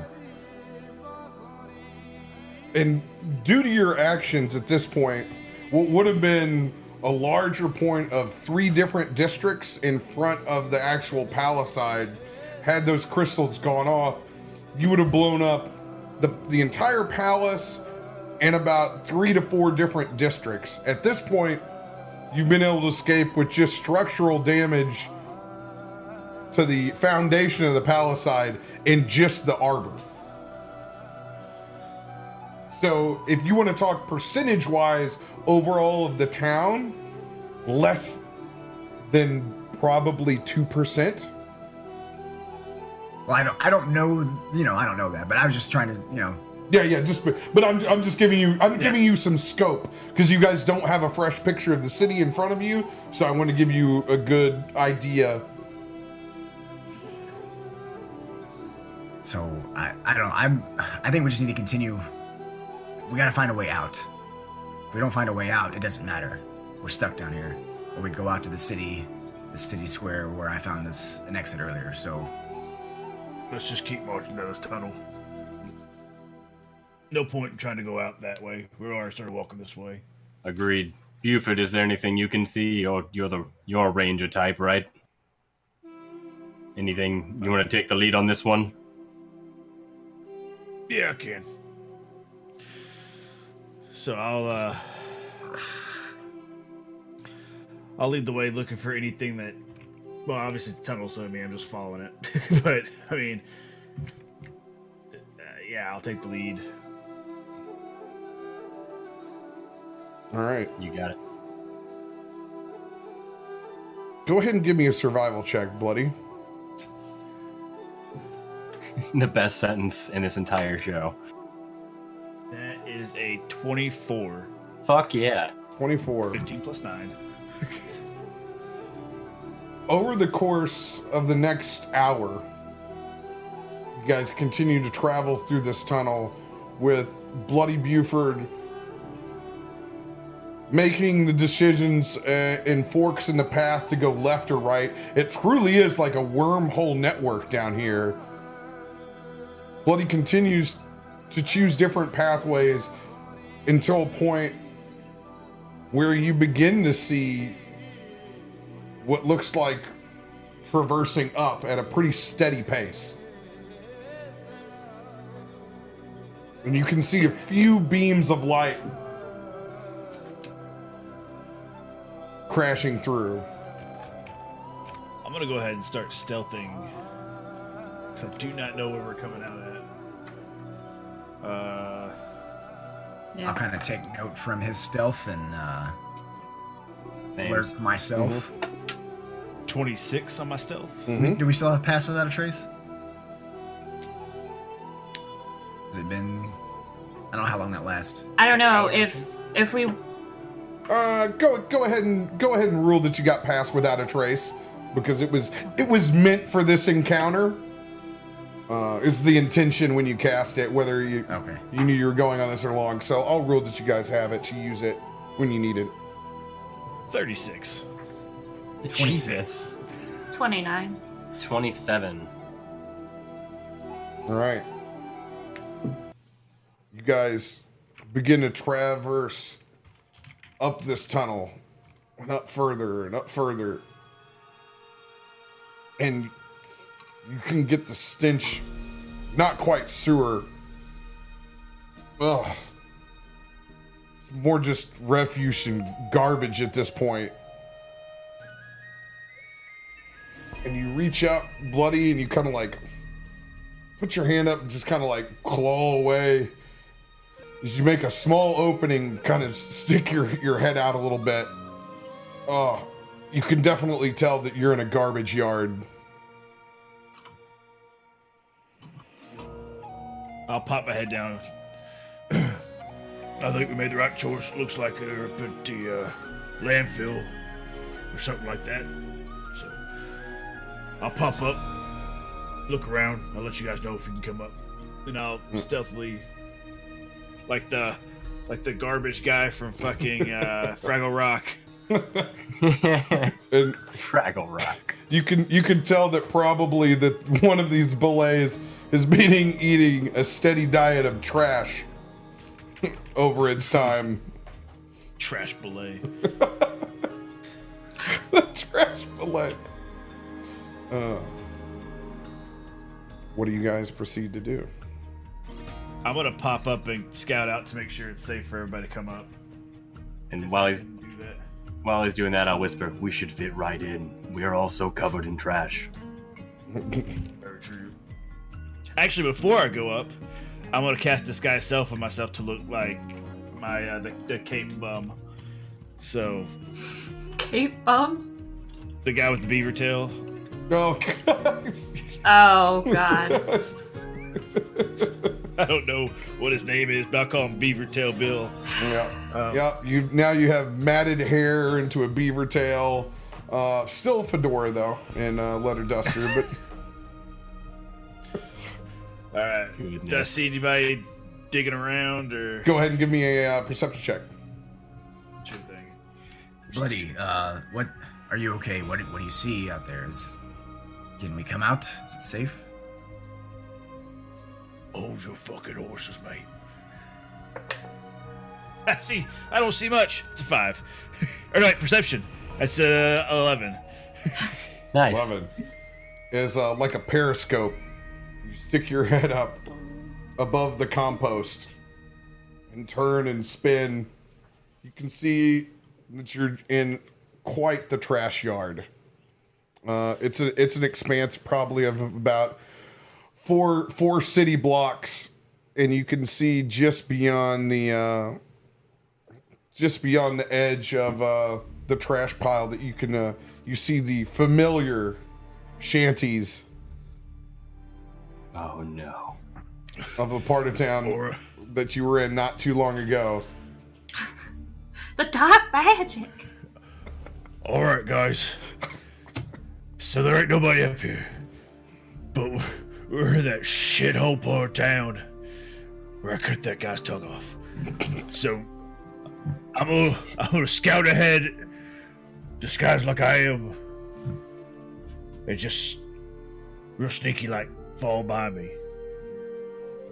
Count to 15, and then come up. And I start to kind of walk towards that thing. Slowly, just kind of like pushing shit around, looking like I'm the guy digging through the dumpsters looking for copper and shit, and brass. And then I can scrap. But I'm making a snake path through the garbage, but not going too quick because I want to be able to I want to be looking like I'm looking for things, but just keeping an eye out for other like people and probably giant rats or some shit. All right. Did we get at some point? Did we get robes in this campaign, or was that a previous campaign? Previous I don't campaign. remember. Previous, okay. No, I know at some point we had a bunch of robes. The traveling trash monks. I've seen these before. They live off the banana peels of others.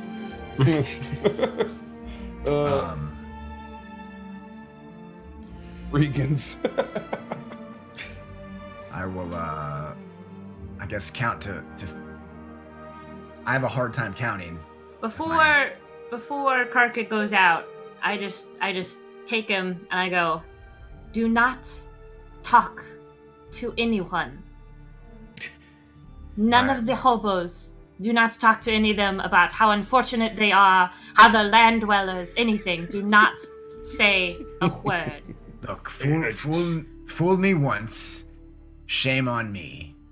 Fool me twice, shame on me. That's the land dweller saying you got it exactly right. Let's just keep this moving along. All right. As you guys burst out of your trash cove, it's currently the morning. You can see the arbor to the east of you right now, still smoldering. Do I see fellow trash pickers? It's an eerie kind of silence that's out there. Currently, you don't see any trash pickers, but you can kind of tell, this is the sun is up, and by the smell of it, it's getting pretty ripe. Probably not the best time to pick. Since everyone else is covered in poo and smells of garbage and nastiness, as we're going along quietly, I'll just kind of begrudgingly pick up stuff and try to make myself more fit in with the rest of the people I'm traveling with, and just hate myself for it internally. Here, let me help with that carpet. You pick up a nice ripe tomato that's got about 5 or 6 worms diving in outside of it, and smear that on Car Kid. It's a good color for you. I know you're both trying to help and humiliate me. Humiliate you, Car Kid? I would never. I just keep going. Stealthily. Stealthily as the garbage posse can be. All right. You guys know in a general whereabouts you need to make a northeasterly trek from outside of the slums.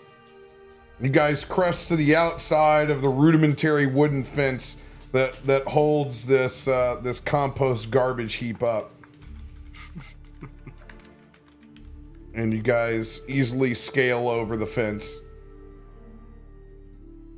And are smack dab in the middle of this shantytown district again.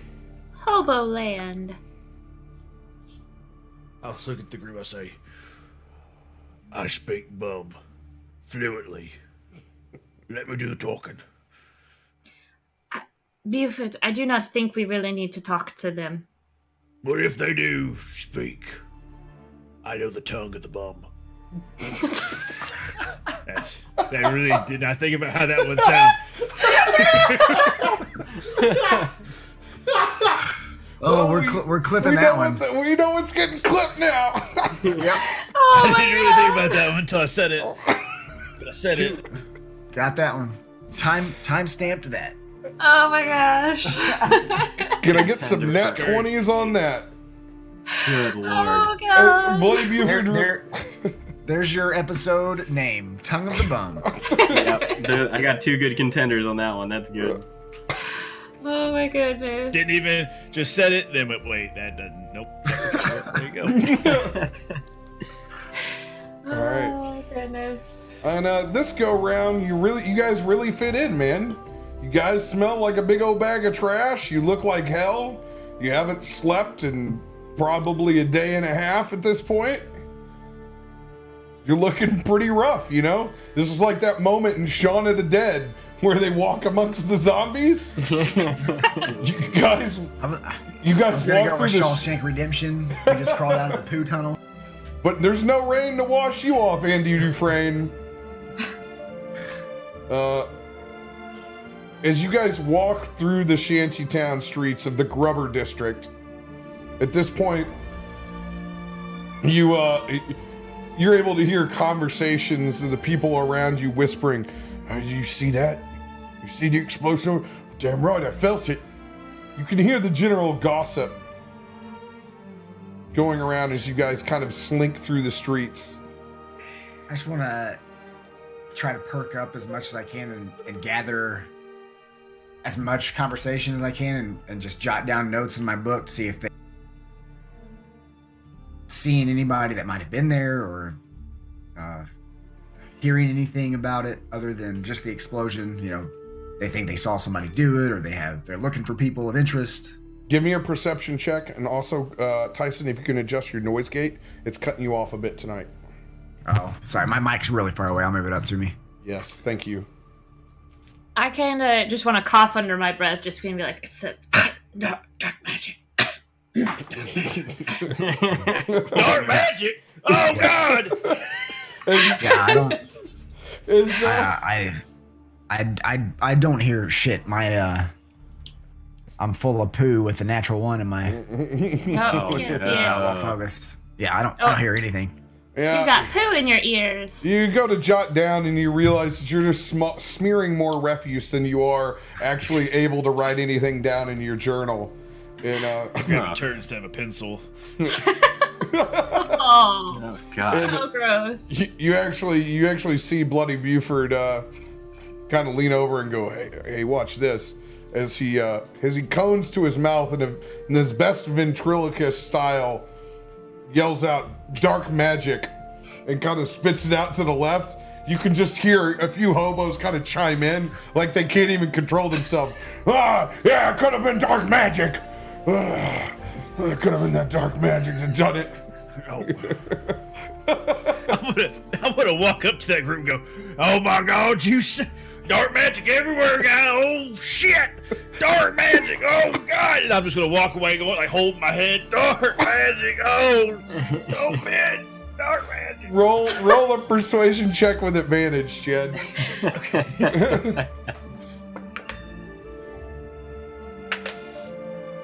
That is, what's my persuasion? 15 plus nothing, so 15. 15. Like the frenzy of a bunch of old men drinking coffee at 5 a.m. at the diner talking politics. You've ruffled their feathers into quite the argument. As I told you it was dark magic, Benny. I told you it was dark magic. As you slink away, you get about Benny. 5 or 6 of the hobos to begin arguing quite feverly in each other's face. I know, and just know that my heart is happy at that moment as I walk away. Eat, love, dark magic. That's my motto. As you guys kind of skulk into the shadows of the alleyways as best as you can, you're able to make your way this time much easier out of the Grubber district into a much more hospitable territory, a district that you only remember quite glancing by, one that's slightly more residential and comfortable. There's the more identifications of not the finest row houses, not quite as good at the city square as where your keep is at, but one much more formidable. And you actually come up to a corner where there is a public water pump. I will sneak away and drop Beavertail Bill, so I'm not looking like that through that district, and come back as Buford. Yeah, and then once again, this place is also eerily quiet. And I will start pumping water for everybody. Just going, here, wash up. Yeah, and there's actually a little wooden pail that's down below, and you guys are able to get a nice general rinse at least. Nice. I help Karkid get it in between the feathers if there's any stuck in there. Oh, there is. Oh, right. You know where I like it. Clash, right here. I turn my back to them and pump water fast. Like, there you go, let's just hurry and get out of here. Come on. Bloody, did you not need any help scrubbing your back? Mm-hmm.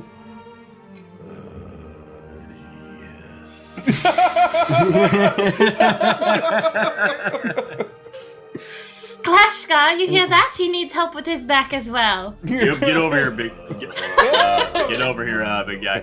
In a classic bait and switch. The old Cincinnati swap. You guys are able to wash up, and you're currently on the edge between the Grubber district and the unknown one. Still eerily quiet. Simple row houses adore either side of the street. What do you guys do? Do you continue to press on in the general northeastern direction? Can I look Yeah. to see like street signs, anything like that, that would tell us like a cross section of streets or anything like that? Yeah, you can come up. You can actually see that it's interesting that the street signs really just begin with this district. They don't even really count or acknowledge the one that you just came from. But yeah, you can see that this one, this particular street, says Rowe, ROWE. Okay.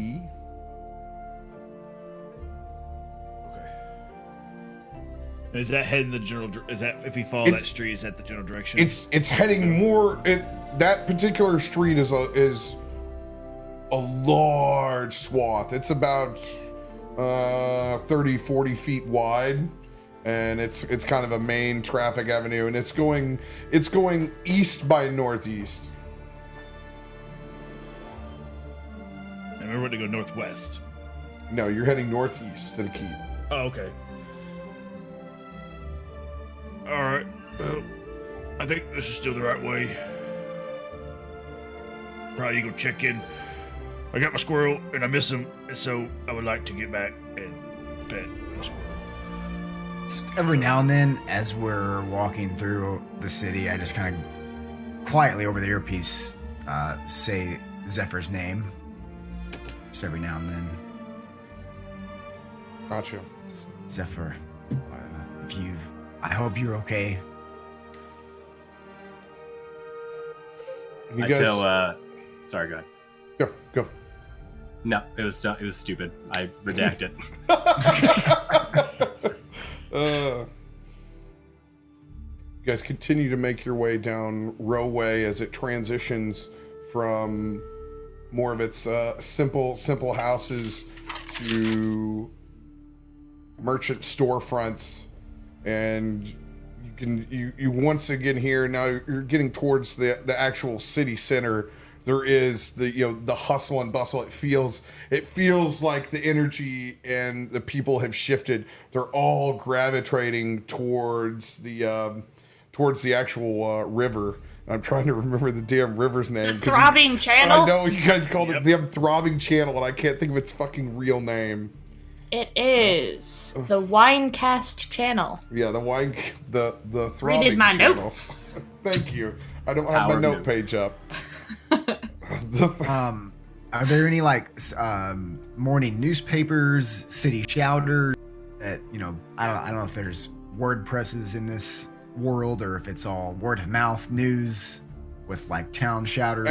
At this point, knowing that it just recently happened, there's probably not going to be any fresh press out. It's you are currently still in the event. Okay.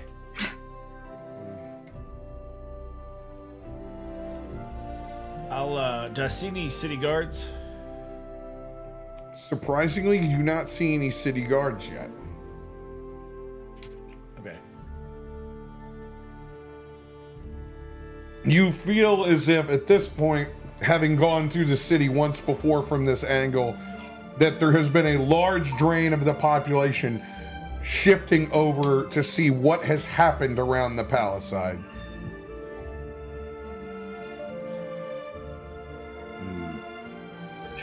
Should we join the crowds and see what everyone's thinking, or should we continue on?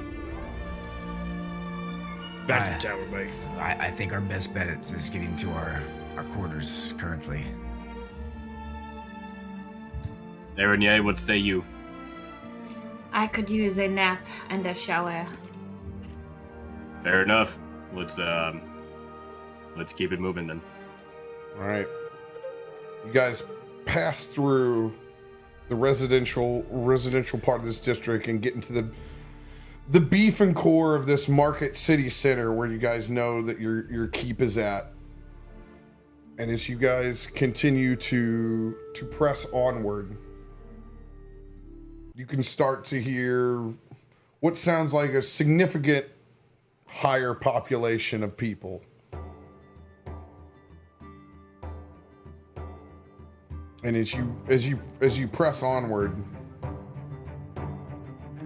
you can hear the footsteps in the organized march of a significant amount of soldiers. As you guys begin to kind of hold up, just hearing those footsteps, give me a perception check as you guys kind of peek around the block that you're working towards. Oh, yeah. Good roll. 12. 10. 10. 29. 24. You guys kind of hold up and you peek around the corner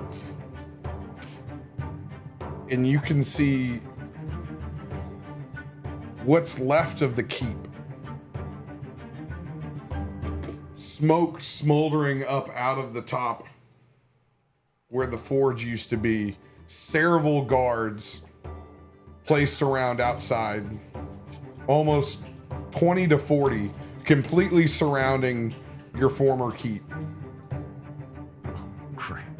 Of course he's not there. I knew it. Duck. I'm gonna duck to the alley, come out dressed as a guard. And I will make my way. This is your spell, correct? Yeah, it's disguise self. Yeah, it's disguise self. And I'll come back as a Crown's guard. And, well, before I do that, I'll tell him, I'll go check it out. Hold on. And I duck in there, cast disguise self, and I'll kind of You assume the colors of Skyguard, the chainmail, the armor. Before you do that, is there a captain or somebody who's speaking to the men, or are they just standing there? Right now, you don't see anybody conversing. You see them just set on holding Guarding position. it? Perimeter, got it. And they're come. definitely at our place. We can tell that they're. Yeah, it ain't the drug dealer's house next door. It's your keep. Okay. That checks out.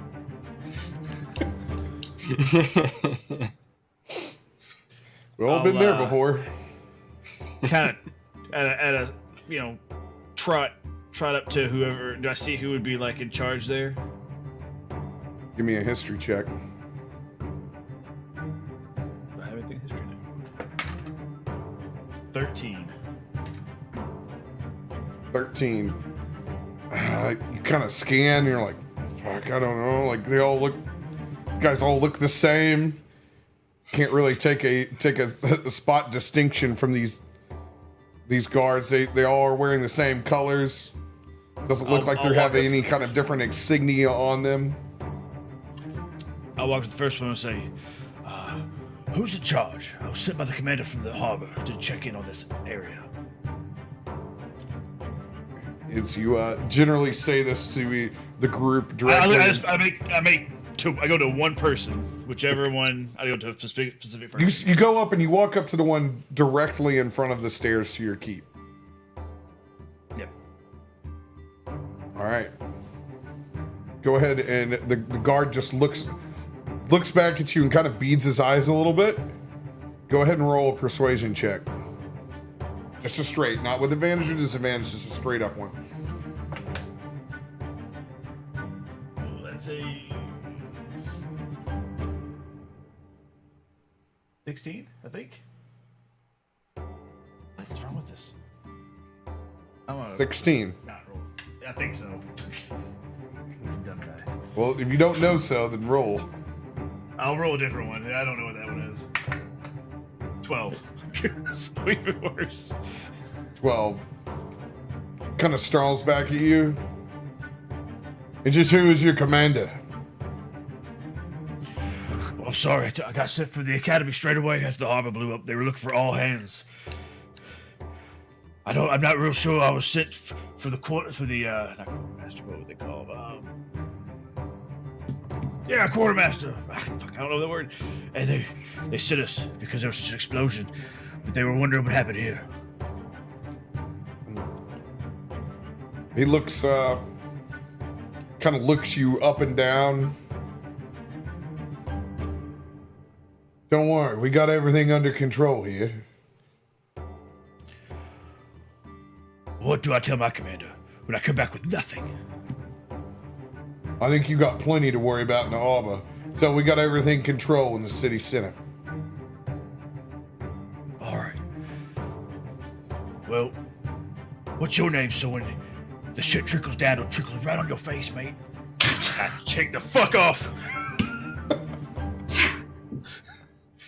Just kind of cocks his head as I can only imagine you running away and like pigeoning your feet as you run off like a child.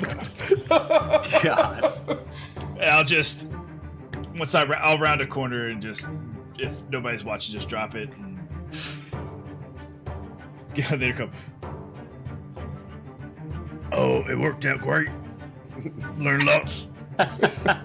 I'm coming back. I'll let you know then. Could we see the conversation, or were we around the corner? Yeah, so you guys saw the conversation. Yeah. Sure, I'm sure it went perfect. Do we I don't remember. Does Lockhart have an earpiece? Did he have one? Lockhart does. I think he does, because when he came in on the Lockhart's- airship, Lockhart does have an earpiece. Yes, he does. But it's within range too, though, so we don't know if it's. Well, yeah. And it's not dead. So seeing Buford gather great intel as he's coming back, I just get over the earpiece. Lockhart, can you hear us? Are you close? Lockhart. Silence. Oh wait, Rob, do you know? Would we know if we're well known? Like our faces are well known? Your faces, particularly, are not well known because you're working for a vigilante group that is secretly funded. You are not formally recognized by any crown or kingdom. Okay, I'll try this then. I want to go up to the guards. Just kind of go up to him and be like, I just don't understand what's going on. First the harbor and now everything. Can you tell me what's going on everywhere, sir? I just don't understand. Please, what is going on?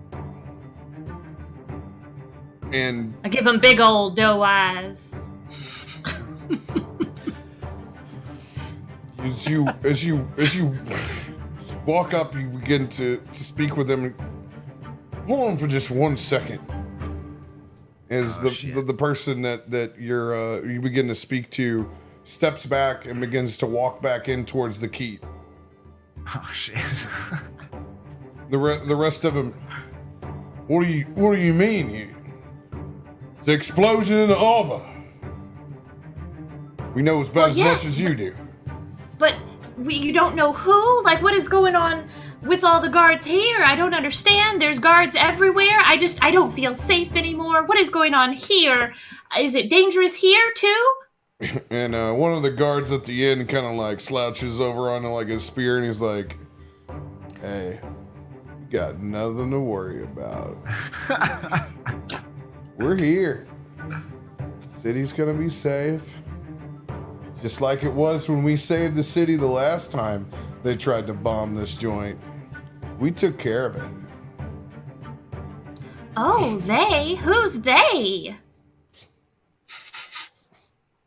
Obviously the Sky Guard. I kind of watched the other patrolman or soldier walk off that she initially talked to. Ascertain, like, where did he go? What is he went into the keep. Okay. Once I get back to the group, I just want to let the little high-pitched whistle that I do to try to see if Daddy Fat Nuts is somewhere. Hopefully, Rob, don't you take this from me. We need some DFN up in here. You make a high-pitched whistle, and it gets the attention of all of the guards in the front. Hey, What's your problem over there? And a few of the guards begin to leave the ranks and begin to walk up to the corner that you're at. So if we're a well-funded under the scruff kind of vigilante group and we had a quarters in town, I would suspect that we had some sort of secret entrance exit built into our quarters that we know about. We didn't even know we had a dungeon. Yeah, those things are just kind of revealed over time, you know, as it fleshed out what the Batcave looks like. Yeah, so is there a manhole we can move? Go ahead and give me a history check to think back during your time with Lockhart when he first introduced you into the ways. Did I pay attention to the HR briefing when I came on board? I mean, it's not with advantage, certainly, but I'm getting... Oh, come on. Nah, that's a 12. Minus 1, 11. You're thinking, man, is there another way in this son of a bitch? You remember, hey, you can get in and out of the roof pretty easily, but you got to get up to the damn roof. I'm like, what did Lockhart say? What did Lockhart say? You know that something stands out and it's familiar. You think that there's another way to get into it, but you can't remember exactly how. Clash, think. When we first came to join, we came together. We went through training on the same day. We talked to Lockhart. I know we were messing around a lot, but... Yes, we learned what an alert spell was. That was like day one. But there's... there's a way in or something... He told us something. I don't remember. I was hoping you did. Let me think about it. Go ahead and roll a history check. Rob, while they're doing that, can I sidle up to Suave McGee over there and be like, so you know everything that's going on? You're so smart. Of course. Yeah. Takes a hero. Takes a hero to save the city twice. Gives you a little wink. Wow. So you're a hero? Well, you must know everything that's going on here. I can already tell your nerves are a little bit calmer just being around me. They are. You can read me like a book. I secretly want to vomit, Rob. I want to vomit. Right here, you hear a hat slap the cobblestone. I won't stand for it. I won't. So I lean a little closer and press myself against him. I go, so can you tell me what happened here? Why are they guarding here? Oh. Leans in and goes, I'd tell you, but I'd have to kill you. God. As he leans in and he totally snatches a nibble on your ear in public. Ooh. Yeah. This one's... Rob, Buford takes a perfect mental image of what this person looks like.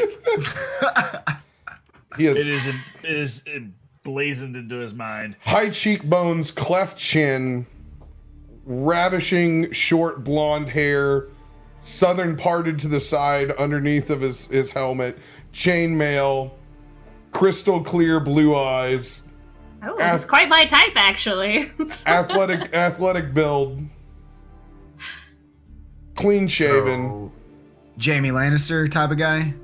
Yeah, a little Jamie Lannister, little California beach boy, a little bit. You know what Radio Man looked like before he had kids. I took those notes. Took those notes for sure. Sick burn. Chad, you're taking down your notes here. Bloody's like, hey, this guy right here is on my to-kill list. I'll say what I say. Get her name. Preferably an address. What was your history roll, Clashgar? 8. Oh, shit. Wow. And at this point, Clashguard just kind of bullshits. Yeah, I think so too. Yeah, I don't even know if I say that, but I just keep Yep, still thinking. I'll get back to you on that. I would help, but I'm too furious right now to even recognize anything but a poor man's Jamie Lannister. Hey Buford, you should red rover their little perimeter line. You should do that. So I'm gonna do something stupid. So I vaguely just remembered something about the. You need to pull your mic out, bud. So I vaguely just remembered something about the roof. Well, you remember you exited you launched yourself from a trebuchet from the roof. You know that's one way to get in there, but you also know that the roof is currently smoking. Oh. Okay. Yeah, it's been smoldering, and not the smoke like Lockhart has been working inside of his forge. Bad smoke. Not the smoke of Buford just having a chill session. Out on his porch. We didn't elect a new pope or anything. It's not a good. Well. At about that time, you can see a more well-ordained city guard walk out with much larger golden pauldrons that address his blue and white tabard. Drains down, and you can see the other guard that Aranier talked to for a minute, pointing back at her. Yep, that's great. Does he look angry? What does he say? What does he say? Give me a perception check while you're talking to McDreamboat. Do I notice the guards pointing at her? Oh yes, you guys all Okay. can Well, see this. actually, Rob, can I see his lips? No, you're I have a actually new- you are currently talking to the guard that's in front of Okay. you. Well, it's a nat 20 regardless, so A nat 20. I just wasted it on this, but No, you rolled a nat 20 on this perception check as you creepily are able to frog one of your left eyes over.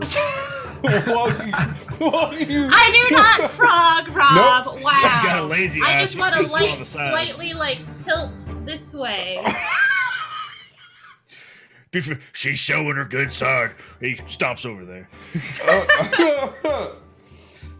and you can see them. The one guard that you spoke with that walked inside. His back is to you, and he is the one talking to the new more ordained guard that looks like he's in charge. Is he saying anything back? You can't see the the lips moving of the one individual, and it takes just a minute while you're trying to focus on both conversations, and then you can see from his lips directly, he definitely says, "Get her." Ooh, that's not good. Well, I'm Hey. just going to. Clyde. Shit. His name's Clyde? That's not a dreamy name. Guards are rarely live dreamy lifestyles. And he motions over and goes, "Why don't you take care of your little lover over there?" He looks back across and he goes, "Put her in the manacles." All right, you have one chance. Give me a dexterity saving throw. Well, now that I've used my nat 20, that's not that great. So I said I was walking Ooh. over there when she turned her Rob. cheek. Can I be heading that way? Question: Yeah, you can slowly start walking I up. do a spell instead? What do you want to try to do? I want to polymorph. I want to turn into an animal. I want to turn into a little animal. All right. What do you turn into? Let's do something pretty fast. I found these guys yesterday, or when I made my skill sheet, and I really, really like them. They're the Almirage. Oh. They're basically unicorn bunnies. They're the cutest things in D&D. They're so cute. I want to turn into that one. You can fly with polymorph creatures, though, I think. That's amazing. Can I? Yeah. You turn Level into 8. an insect. Polymorph has no flight restrictions, just your beast mode. Oh, Just- that's right. Just for future reference. But do you. I was gonna say, I don't think a giant wasp is gonna be too stealthy, so... Hey, we'll put some wings on that bunny. We'll turn it into a Whoppertinger. Since you want it to look like a bunny, let's keep it looking like a bunny. You got some wings on that Whoppertinger. And then I just take off. All right. Exactly which way do you take off? Is you polymorph into a small. What color do you want to be? Let's do a grayish brown, something to blend in. Grayish brown with a large unicorn horn and some grayish brown wings. As he goes to latch onto you, you turn into the mystical. What's his name again? The Almirage? Almirage. You turn into the mystical flying Almirage as you bat your wings, and you are able to successfully dart out of its way. Bloody Buford, Rob? you see this. Question, while I'm running away, can I poop on him a little bit? I want to poop on him a little You bit. do, because you're so excited that you can tell it's even though it's changed systems in GI tracks, it's still a little bit of poo because you were nervous as hell. Do me or Clashguard notice this? Or we Move your mic up What? to you, buddy. You need to leave that mic up on you. you must have me really low because I'm on my mic and peeking in my mixer, so you It's just might cutting be- out for some reason, which is weird. Let me rejoin the Discord call. I'm gonna assume she's kind of coming towards me, and once I see her like turn into an animal, I want to kind of go, "Oh shit!" and, like kind of stumble in front of the guards, like I like just dodge out of the way, kind of fall, like trip over my own feet in front of them. What the fuck?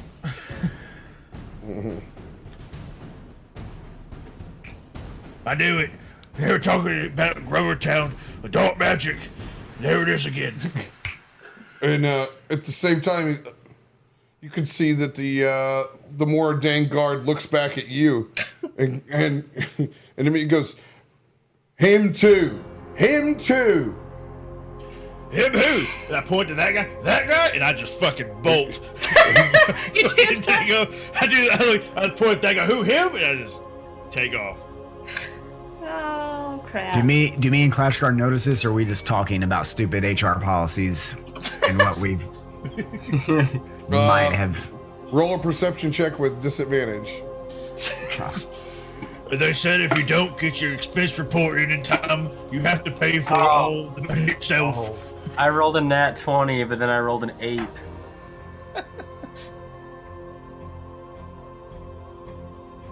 Can't see it. Is that a 1 also? That's Yeah. a 1. That's a 1. Yeah. Both you guys fail at life. We're just talking about HR policies Well, over here. Technically, I rolled a 12, so with my bonus, so 12 is my lower number. Well, you guys are locked in this conversation about secret entrances. Riveting stuff. All right, bunny yay, thick bunny yay. I'm not thick anymore. It's You okay. were one chubby bunny. Chubby I'll bunny. be funny. All right, where are you darting to with your little bunny wings? And the guard came out of the building, right? Yes. Okay, I guess I won't go into the building. I will go back to the hobo land. Head towards the hobo land. Let's think of more like in general, like where you're at right now. Like, are you heading up? Like, are you flying upwards? Are you flying down one street? You essentially you kind of have like a left or right, If you go left, you're going northwest. If you turn and go back the other way, you're going towards the palisade, which would be southeast. I don't want to go anywhere near the palisade. No, thank you. All right. It's the danger zone. Gotcha. So you want to fly back in the general direction of the residential buildings that you came from. Yes. All right. Do I pass over? I want to, if I can, if I'm going back towards them, if I pass over Karkid and Clashgar, I want to poop on them. Get their attention. As you're flying over to drop poop again.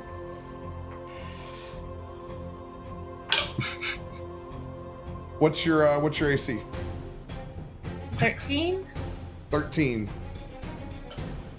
Your Are they AC back? as a- Are they back that way, or are they out of the way? It's your AC as that animal, not as you. Yeah. Yeah. Okay. It's a high bunny AC. Right. I guess because it's quick. It's better than quick. mine. It's quick. Quick rabbit. You can feel a crossbolt pierce into your spine as you begin to drop a few bunny dumplings on the rest of your companions arguing. It definitely catches their attention, but you take 7 points of piercing damage. I would like to fall on Clashgar.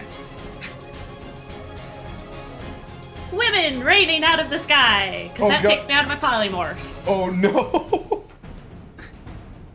Do I get a reaction to catch this suddenly falling woman? Yeah, because the droppings hit your forehead first, and you look up. Go ahead and give me an athletics check to catch the Catch me, buddy! to catch Bunny Yay. That's 18. 18. Yeah, you're able to catch her in your arms. We currently have Bloody Buford performing some of the best sketch comedy he's ever done, tripping over himself in front of the guards. You guys are currently at the corner now. You can see that the guards fully have your attention. We're going to go ahead and take another quick break Awesome. at that spot. Quick reaction there to hit the poor bunny. Gosh. That's, it's Flying Bunny. Good shot. All right. Oh man, this is a weird one. This is a weird episode. Well, I feel like I should have let myself get caught, but I just didn't want to. Hard. I feel like hard we no. are. I feel like we're gonna get caught. I feel like that's what's gonna happen. We're gonna realize Lockhart had a little meth lab in the bottom, and the secret dungeon. The secret dungeon. Double secret probation. Yeah, double secret probation. That's exactly right. I wonder if Neffle's okay. Creepy Neffle. Neffle's dead. I bet Neffel blew up the tower. He just had enough. He was tired. I'm not making bacon for these fuckers. I'll make them the bacon. What they don't know is I've been feeding their children the whole time. Got dark real quick with Jesus. Wow. Okay. that one. It's That's always the awesome. timid ones that do that kind of stuff. Chad, you couldn't have said that like a more dark thing as you were painting a miniature. Like, yep, here's some dark Yep. things. This is And like the the children opposite were of Bob dying. Ross. That's what I call my streams, Fraud Ross. Chad, I would like you to know too, if Bloody wasn't being so awkward and mumbling, I was gonna give him a hug in the sewers. Oh, Oh, I thought it was gonna be like I wanted to be like Junior High where he comes up, he's like, oh man, I don't know.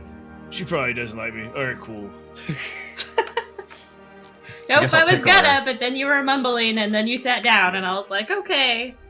Yep. Missed opportunities, guys. See, if you're that awkward guy in high school, try. What could go wrong? She might slap you. It's okay. It happens. smack. At least you tried. Yes, Mike, this is a very, very different episode in this campaign than you've had in a while. Mirrors some of the more bad luck that you've previously had. Yes, I have the worst of lucks with rolls. I'll be right back.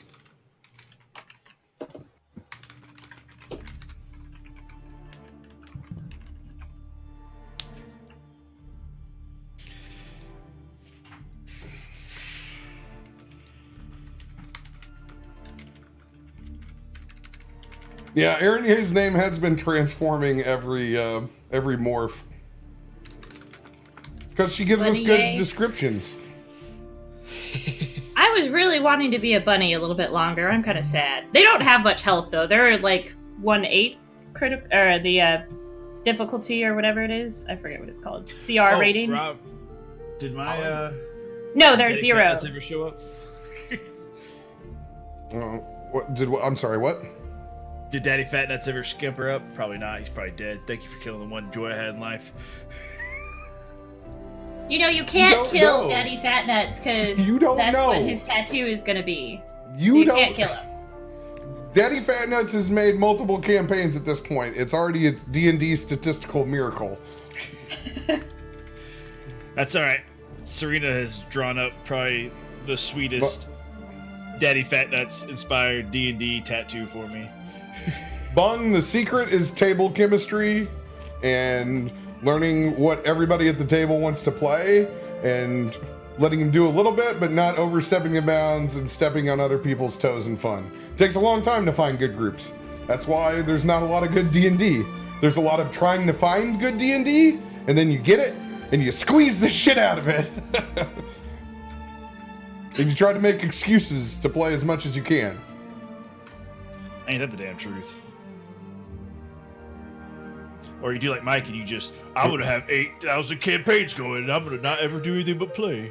Well, it's true. I mean, even I was watching DM talks with Adam Coble and Matt Colville.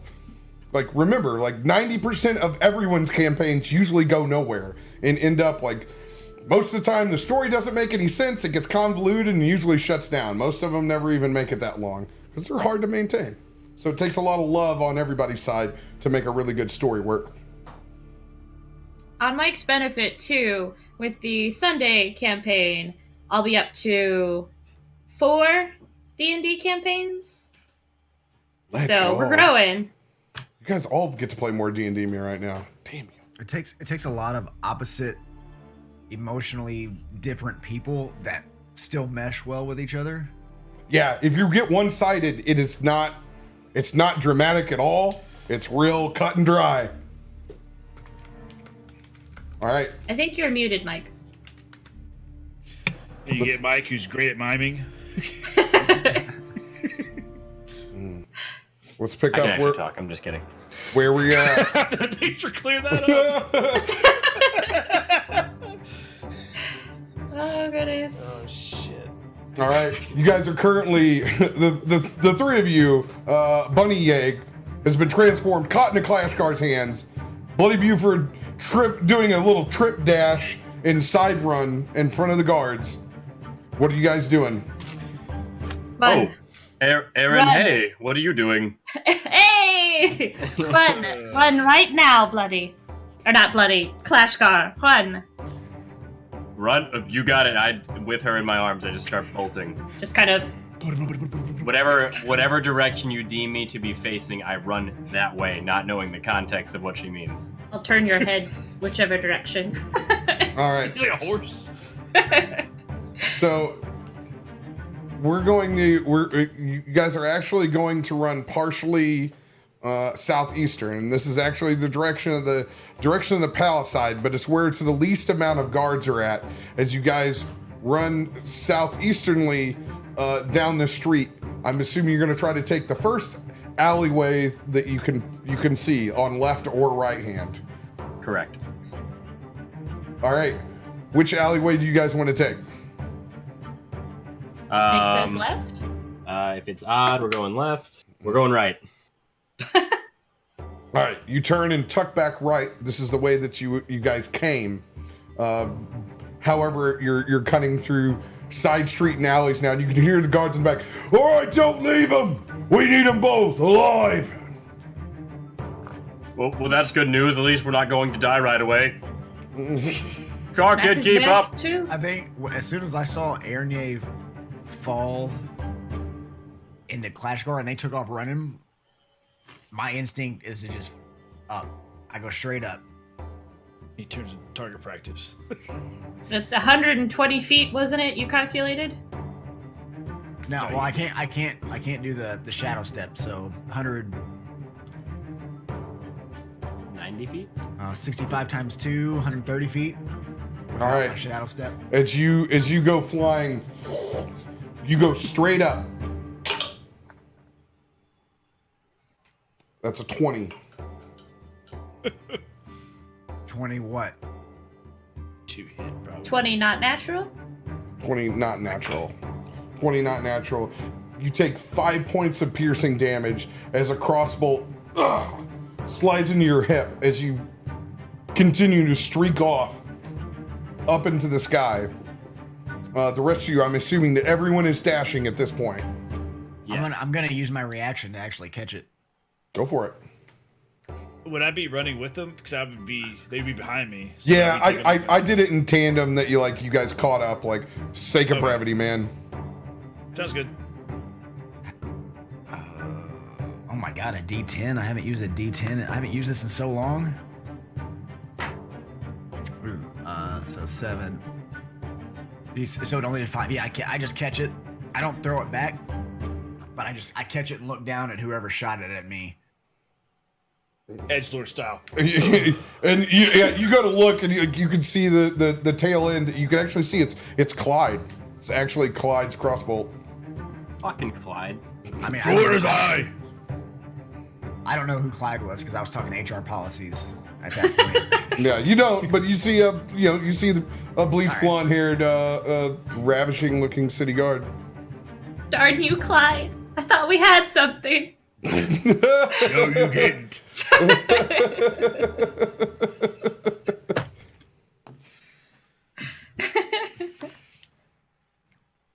Who the hell is Clyde? As we're just sprinting away. He's a deer. As I'm up, as I get to my peak, can I look at our building and see what's smoking on top? You look to see exactly what is smoking. You can tell that it's coming from the inside of the building. So whatever is burning, and it looks like it's since settled. Like it's not an active fire. That looks like it's smoldering. You can tell that you think that possibly the inside of that keep has been ransacked.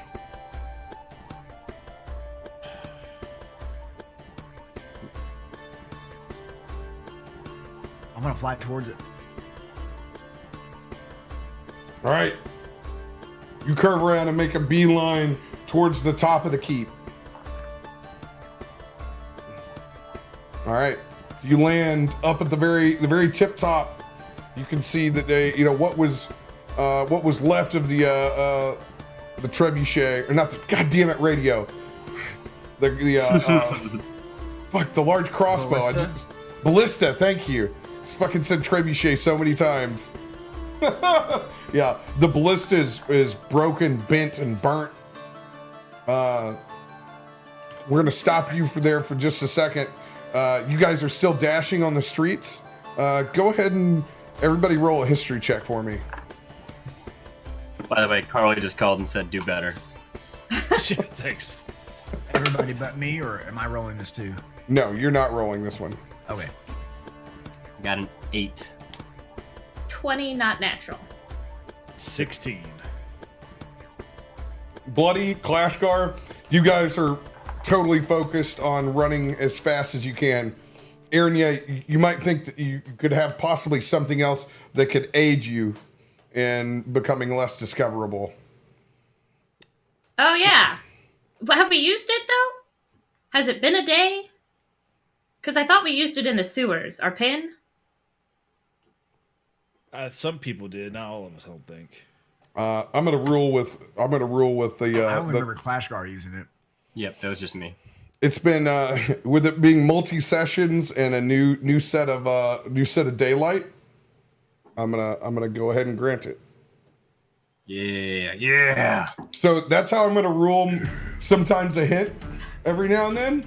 It's just gonna be just a history check, and I may tell you to think about something. All right. You guys are currently hauling ass. There's about 6 guards in pursuit of y'all. They're gonna pop off. They're gonna as you guys begin to gain a little bit of ground on them, they're all gonna pause and take a shot with their crossbolts. Rob, since Klashgar is carrying me, can I cast spells? I hadn't actually thought that he was still carrying you because he was gonna. But yeah, if he's strong enough to be able to do that. Got 40 feet of movement. Yeah, you want to be strapped in to the Klashgar papoose. Go for it. Baby Bjorn. I'm thinking more sack of potatoes. That way, like, I'm facing towards the people and I can be casting spells. I'm running so fast the wind resistance is keeping her adhered to the front of my body. I like this. What would you like to cast? So how far away are they? At this point, about 40 feet back. I'm going to cast Infestation, and I'm just going to be throwing spiders. Just throwing spiders. Ooh, all right. Do they have to all roll a saving throw on that? Constitution. Much like the crossbows that they shot, that's a 12. The crossbolts They do all not. fail. The crossbolts do not find purchase. So they do not save. They take 1d6 poison damage and move 5 feet in a random direction. And I roll a d4 for the direction, or you can roll a d4. Somebody rolls a d4. I got you. D4 shall be rolled. Oh, it's 2d6 because I'm higher level. So they take 6 points of damage. 6 points of damage as you just chuck spiders out after they all miss their crossbow shots at you. One of them trips over a trash can, falls over himself. Another 2 fall back towards the alley. I can't handle spiders! One of them gets down onto his knees and completely stops running out of pure fear. Can I throw my voice away? Dark magic! Oh shit! Yes, because it would be something that Bloody Buford would absolutely do while he's holding onto his fedora, hauling ass, shouts out a little dark magic in the corner. Bloody, I don't have a fedora. That's exact. I cry myself to sleep nightly. All right. Car Kid. You're at the top of the tower. You're muted. Nope. Sorry, I was eating ice. Muted myself to be kind. Thank you. So I'm gonna double tap my Star Trek pin of advantage on stealth checks. Mm-hmm.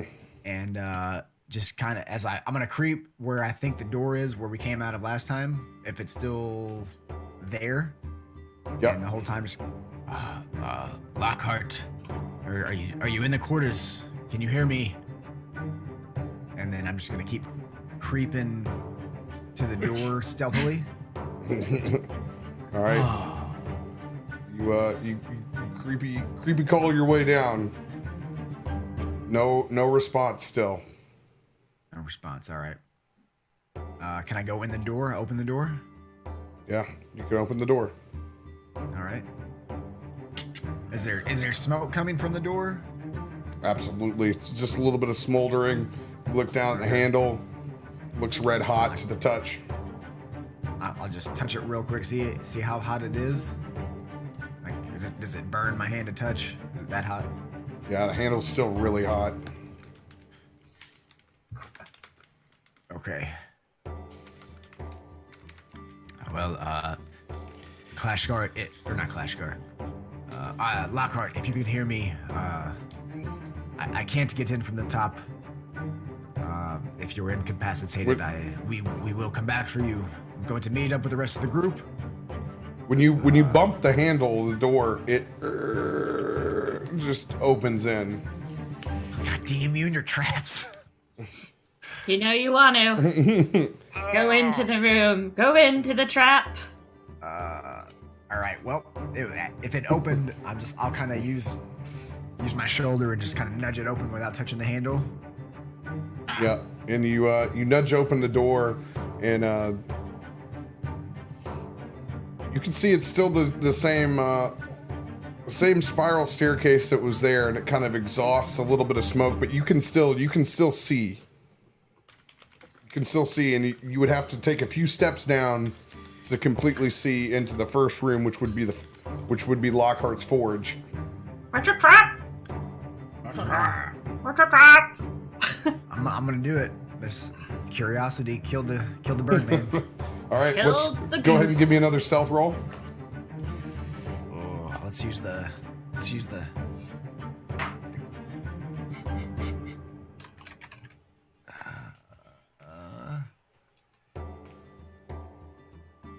Stealth. Oh, it's not bad. 22. 22. No, I get advantage because I used my little thing, right? Mm-hmm. No, same exact number. All right. As you push into the forge, Lockhart's forge room, you look to the left, and as you make your way down the spiral staircase, you peer out around the side, and you look in, and you see a room that is completely disheveled. It looks like it's been tossed and turned upside down. Doors have been pulled out. Parts of the room are completely scorched.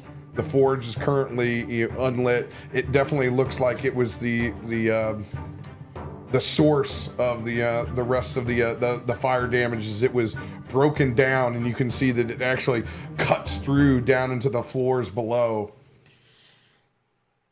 And as you were in this room before, you could tell that there was definitely a magical presence within the building that kind of kept things together in this area, and it doesn't feel like that's the case anymore. Go ahead and give me another investigation check.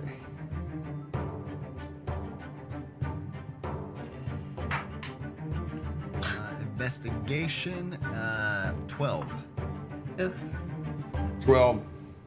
As you look around, you can't find any much more particulars. The fact that other than it looks ransacked, but you do see the familiar sight of one body that's on the floor.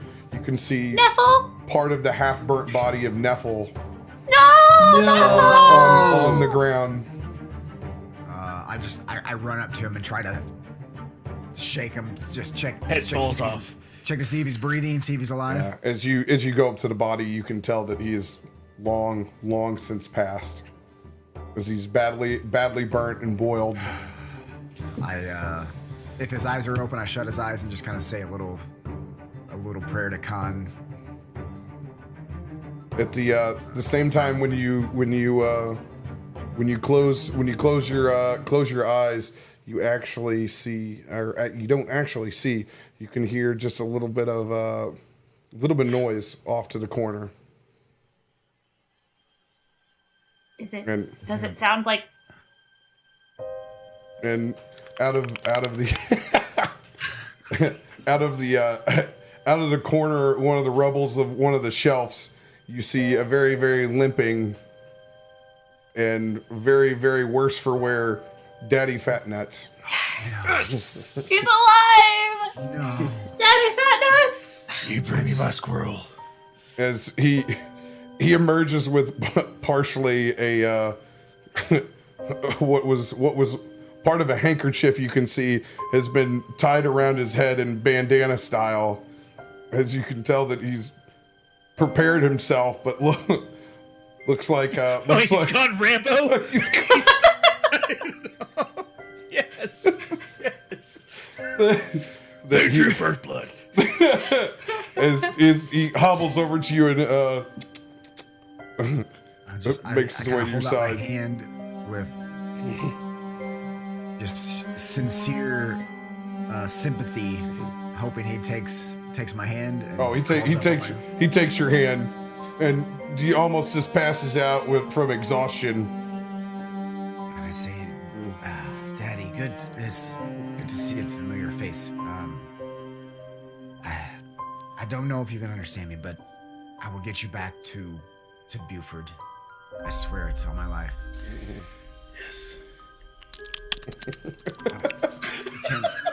Daddy Fat Nuts ASMR stream. I'm gonna make you do it for a charity goal. Jesus. And I look at him and I say, can you understand me?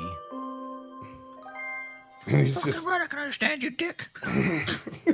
and you can see just kind of head nods and just kind of passes out in your hand. I'll just kind of tuck him in my leather pouch for now and just safeguard him. Can I do a perception check? Is there another door in the room? Go ahead and give me another investigation check or perception, whichever one's better for you. 29. 29. Oh, yes. Perception for sure. After you inspect the room, you get a little bit closer to the exit doorway, and you look down, and you actually see the torn off eye patch of Lockhart on the ground. Is it close enough for me to grab? Mm-hmm. I'll pick it up. Say, I will find you, my friend, and then I will exit back out the top as stealthily as possible. You can see something ajar at the door that leads down into the next chamber that catches your attention. You don't quite know what it is. Is it a trap? Is that what it is? It's a trap! Like luring you, except with information instead of loot. I went to the door. So I went to the door. It was cracked open. That goes down, and I saw the eye patch of Lockhart. Mm-hmm. And as I grabbed the eye patch, I saw a shiny that caught my attention. Mm-hmm. Is that what we're saying? Mm-hmm. Something shiny that caught your attention. You're a magpie. You have to do it for me. Do it for me, Tyson. Only if you hop. Only if you bird hop when you do it. Lockhart, Clashgar, Buford, anybody. Can anyone hear me right now? Is there anyone within earshot? Can we? Barbie? That's what I'm finding out.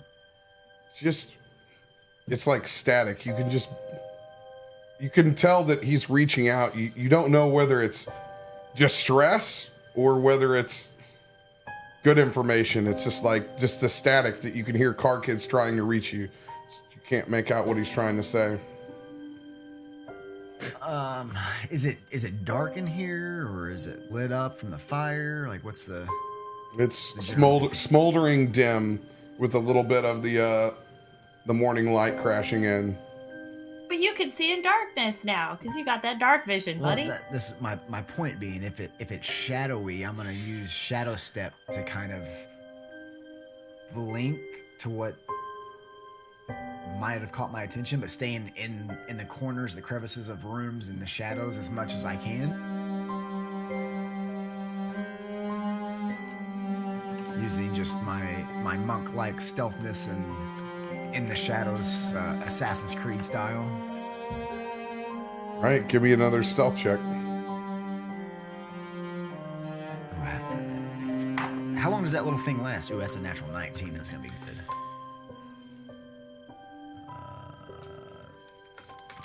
32. 32. As you skulk up against the wall as best you can to look and see what was shining that caught your attention, you look down and you see a little bit of trail of blood that actually goes down the steps, and you can see a good chunk of Lockhart's armor at the top of the steps. It's white and gold, piece of chainmail still there.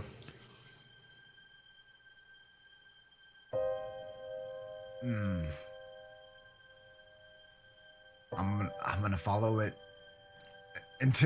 I'll say this. I will follow it until I hear people talking, like using perception, stealth, whatever I need to, As soon as I hear, guards talking, anything like that, I'm just gonna back off slowly and exit the premises. All right. The way I came. So I'm gonna let you use that same roll, and you're gonna skulk down the steps just a little bit further. So you kind of press into the wall. You can hear a few guards talking in the chamber below. So as soon as I hear them, I'm gonna freeze and just listen. Give me a perception check, and I'll give it to you with advantage where you're at.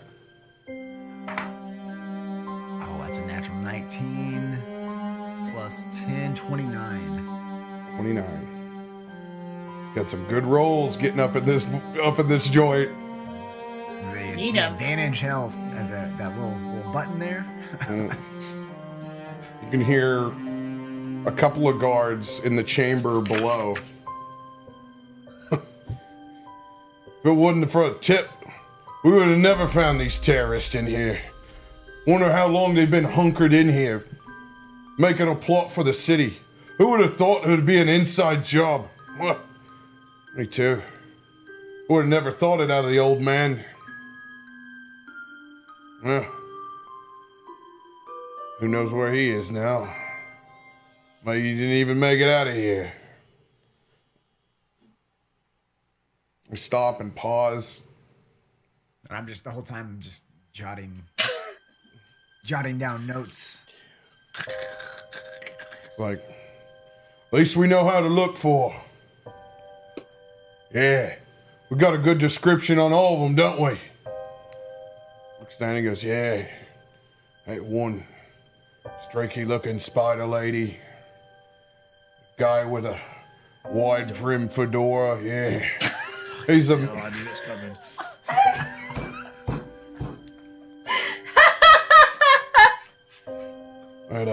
At a half-orc. It ain't too bright, but he's got some big fists. Goes, that whimsical genie girl. Somewhere here's probably a damn bird man laying around. We'll find him. We'll find all of them. It's a good thing. It's a good thing we still have some honest citizens around here. Uncover the kind of filth that can infect our neighborhoods. Go ahead and roll another stealth check.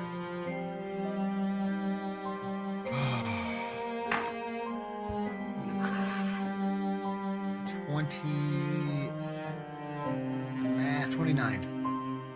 Nope, 28, sorry. 28. Math is hard. All right. What do you want to or not? We need to go get the body from upstairs. Let's go. You can start to hear the footsteps make their way up to where you're at. As soon as I hear that, I just start using the shadows to try to shadow step out, corner to corner, crevice to crevice, and give me one more stealth check as you exit the main room. How long does that little thing last? My button? Have we determined that yet? We never really used it that much, so I don't know. I'll rule it for this inside encounter. Nice. God, math.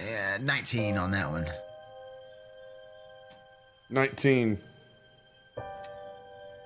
All that they might have been able to hear as they entered the main chamber is the flutter of your wings as you make your exit from the top of the keep. As you fly up as far as you can up in the air. The rest of the group, you guys have successfully evaded the Sky Guards. You no longer hear footsteps behind you. You're somewhere inside the main residential district. Klashkar, Ernye, Zephyr, Buford, can anyone hear me? Can anyone hear me? Over. Just stab. Are you spitting? Are you? Oh, dang it. I was wanting to respond so bad. Are you spitting on your mic? Take out your Karkin, retainer. which direction do you fly in? In my best attempt at where I last saw Klashgar carrying Erinye off, I'm gonna just fly that general direction until maybe I get something over the comms. All right. You're able to travel. It doesn't take you very long. And you begin to talk over the mic, and they're able to hear you. Though the rest of the crew is definitely short on breath as they're still hauling ass through the alleyways. Klashgar, can you hear me? Do you need my assistance? Where are we going? I have some details. We need to find some place to hide. We are public enemy number 1 right now, and we need to get off the streets. Yeah, what gave you that idea, Big Chief? Was it the guards chasing us? No, we've been set up. We need to get below the streets. Maybe we'll go back to the caverns or the sewers, or the landfill, or out of the town. I don't know. We need to get out of here as soon as possible. Which direction should we go? You got eyes in the air. What's our best plan here?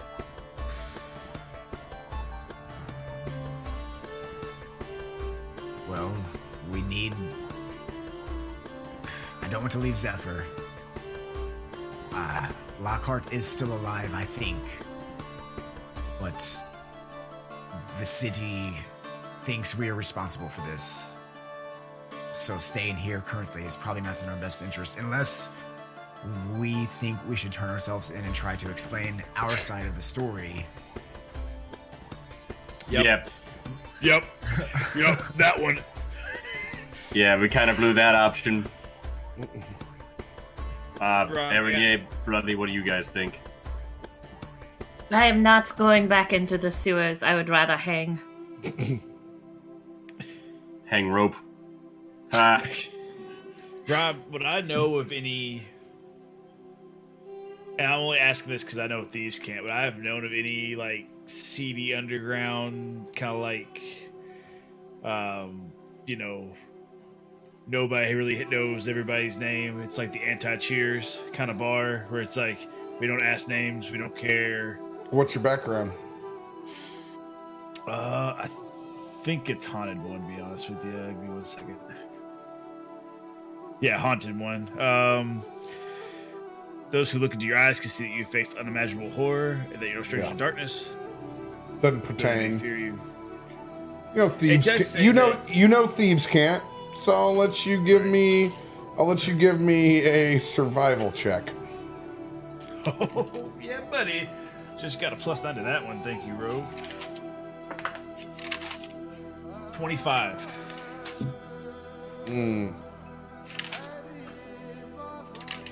I'm looking for a Hotel Artemis, essentially.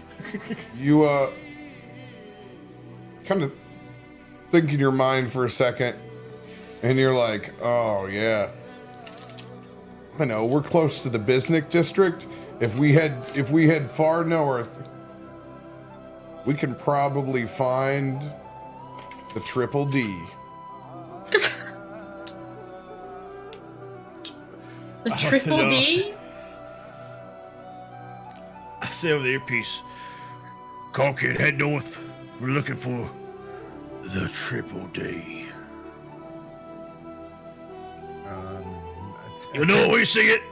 10-4. I will fly north. Maybe not fly. Maybe land, because you're a big bird man in the sky, and it's black. And you know, daylight. You know the Triple D stands for the Dastardly Drunken Dinsians. I was gonna go with dicks, but you know. It's like Costco of dicks. Dicks.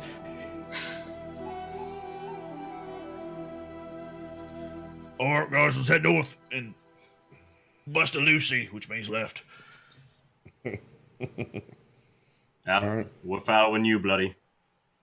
Yeah, I'll lead the way. I'm just gonna take a quick nap. Keep on carrying, buddy. Keep on carrying. All right. I need everybody to give me a stealth check. Car Kid, give me a survival check for you to find their point. So Gonna not catch back stealth, up to but the group. survival? No, for you, I just need a survival. For them, give me stealth. Actually, you give me a stealth too as you fly. So give me both. Okay. Do I 13. still have the button, or is that gone? For stealth. Yeah, button's gone for now. Okay. Nice.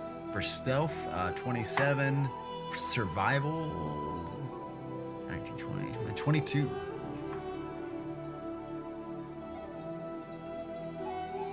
$16.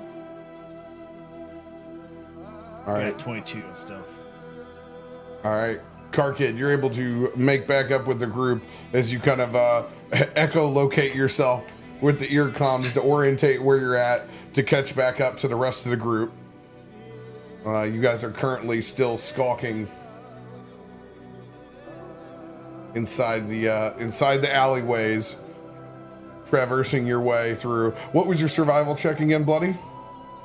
22. Nope. Oh, I thought you asked for mine. Sorry. 25. Guys is just over here doing this. It's fine. With this music in the background, it's perfect. That is pretty good. It was a 25. After the better part of about 45 minutes, hanging on each corner, looking left and right, painstakingly moving within the shadows of daytime, it's become to rise to about noon at this point. You start to make your way into the north side of town, into a little bit sketchier area, someplace where Bloody knows that there can be some extracurricular activities and coin to be had. You guys pause for just a minute at a large crossway, a large four-way stop that kind of separates from the residential and primary business district to something a little bit seedier. As you can see that the buildings go from a much more ornate and general kind of cheery disposition, where there was once flowers out in the front of each one of the buildings and well-kept storefronts. Now you're currently in an area that's not a shanty town by any means, but it's much more pragmatic and stone built and practical. This is like the difference of going from like a 5-star restaurant bathroom to that all metal Parks and Rec. Everything here is meant for purpose and long term.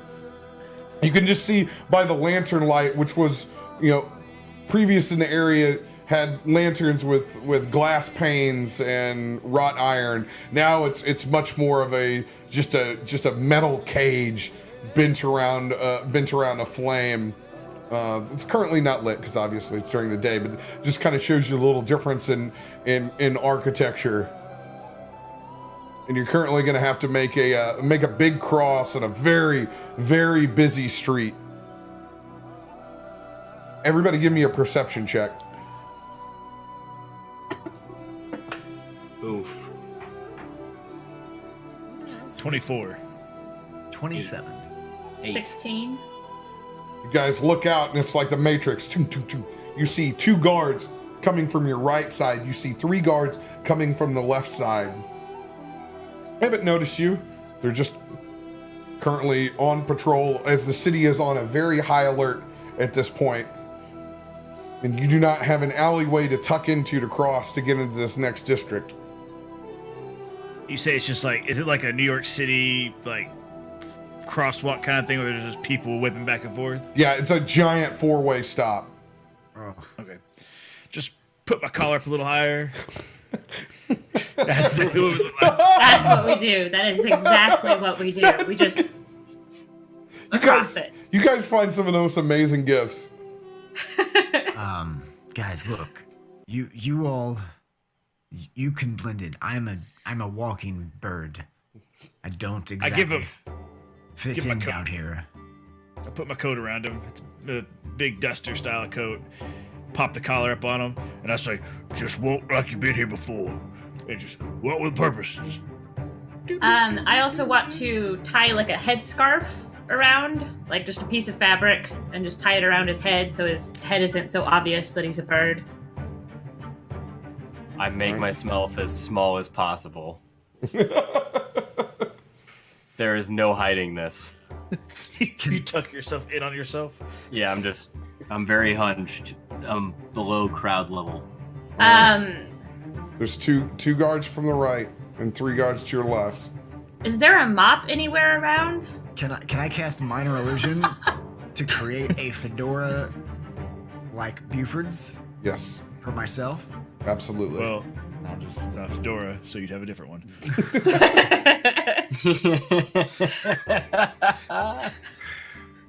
so I'll use Buford's coat. I'll try to keep my talons in, my horns. Fucking Darkwing Duck. You're fucking Darkwing Duck. Darkwing. Darkwing Duck, he's over there. Oh, that's amazing. I'll keep my head down, hat up, and just. All right. Are you walk guys with the choosing to go for D&D Frogger with 2 guards on the right and 3 guards on the left, or are you going to try to wait for them to pass? Is there a shop anywhere, or like a storefront, like you can like window shop, or browse? Sure. Go ahead and give me your perception check. Rob, I would like to look for a mop. That's an 11. It's an 11. That almost fell off my desk. 15. 16 for mop looking. Well, there's not a mop certainly in this alleyway that you've emerged from. You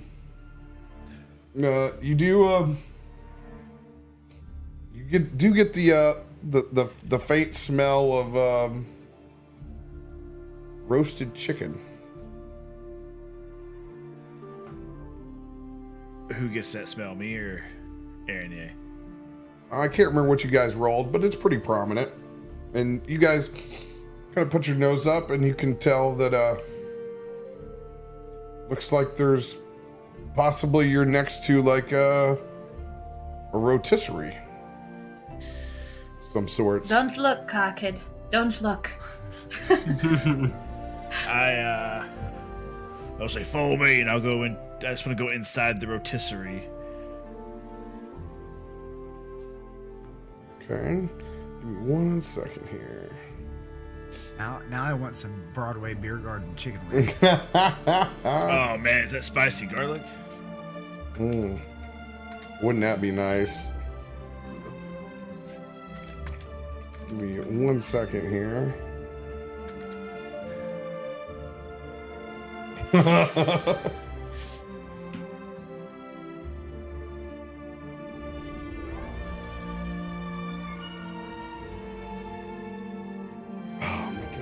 Find the piece that I want. Damn it.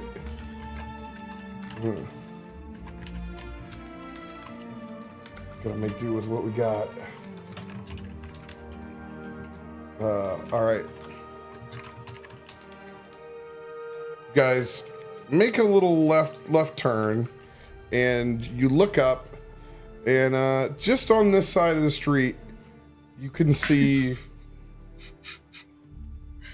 a green and white striped awning that leads up to a sign that says Henrietta's Hen House. Does she have a goddamn gramophone? I don't know. We'll walk up to it. And I'll go up to Car Kid and I go, listen, mate, we're gonna walk in here. It's gonna get ugly. Just don't take no offense to it and face a wall. You're not gonna like it. And I walk in to the house. As you step into the hen house.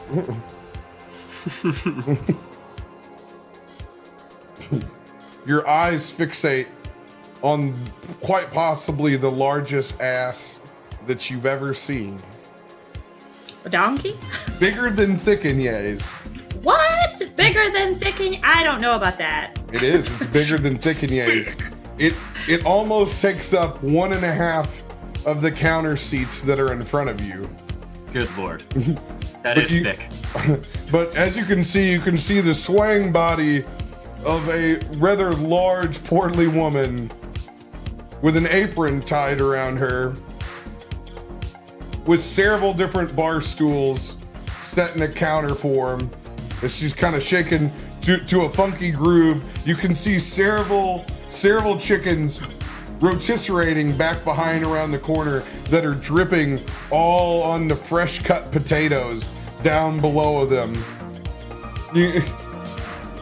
And it leads up to a rather pale and large body of a woman that turns around who still has curlers in her hair, and this reddish auburn hair, bright red lipstick, a mole that only your mother could forget on the right side, large enough that it gravitates where you could think it's almost a pepperoni.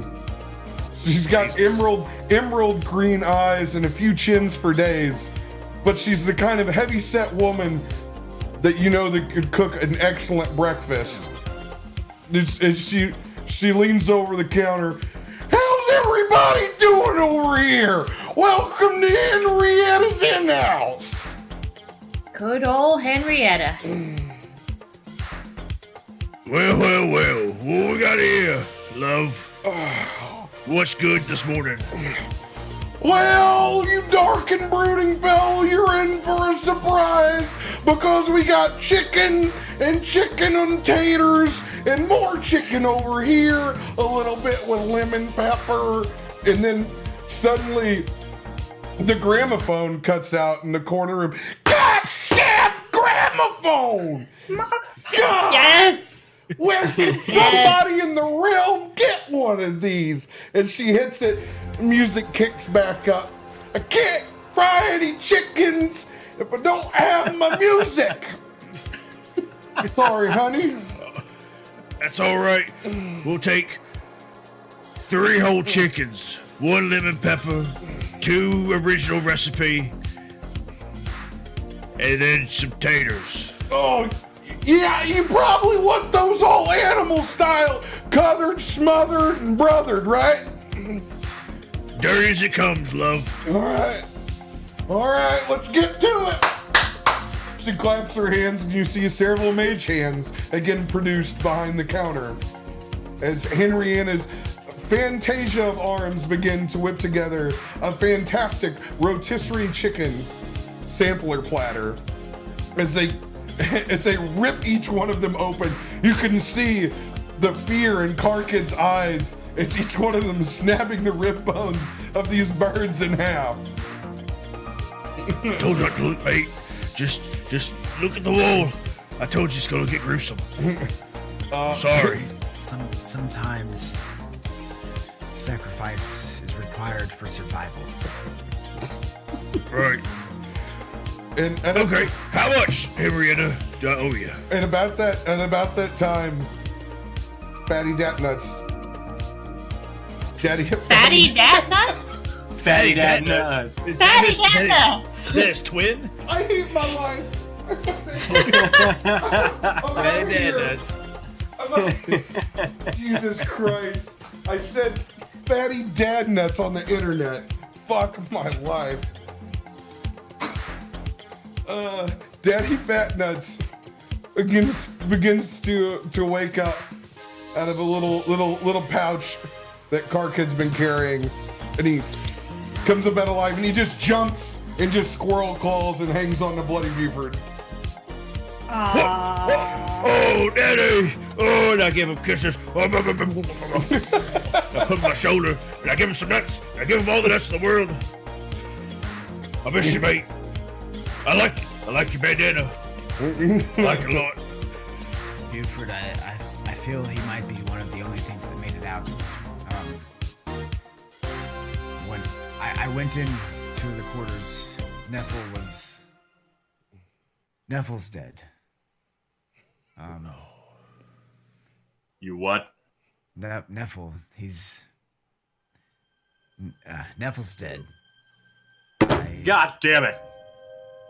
I found Daddy Fatnuts in the corner. He was hiding. He was all right. He came to me as I was checking on Neffle. I continued through. I tried to find Lockhart. I did. I followed trails of blood. I saw Lockhart's armor and continued through the stairwell. And I heard there were guards. There were guards in our house, in our key.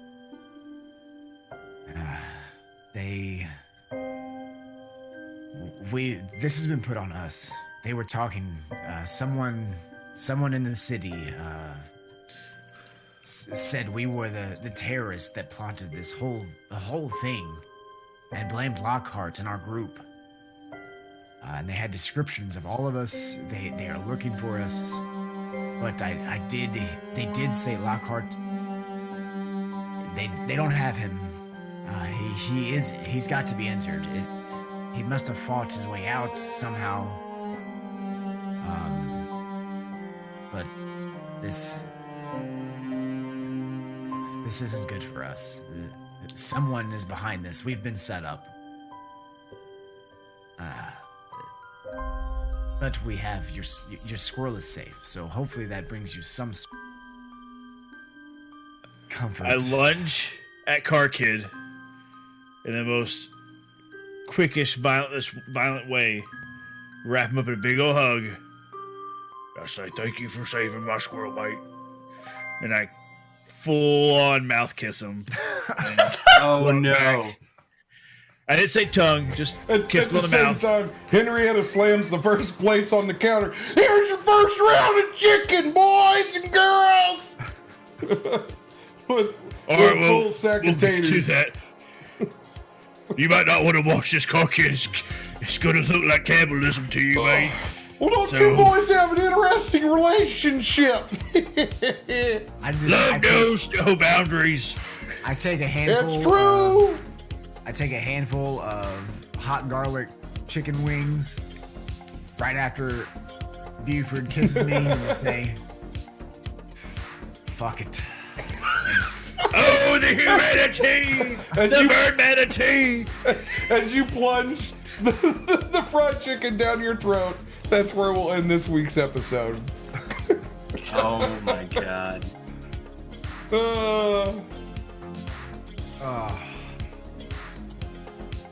Roller coaster.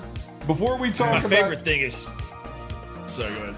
Before we talk about it, well, I can't remember how long we've been going on this. I think it was at 8 o'clock. Okay, so we're at like 3:30. Okay, we can talk a little bit for just the VOD. Go ahead. My favorite part was the way chat reacted to Tyson just fucking Debbie down in it real quick at the very end. Oh, they didn't want it. They're like, they didn't want it. They're like, no, we got one. We're like, this is gonna be it. We're gonna end with a happy moment. It's like, no, not yet.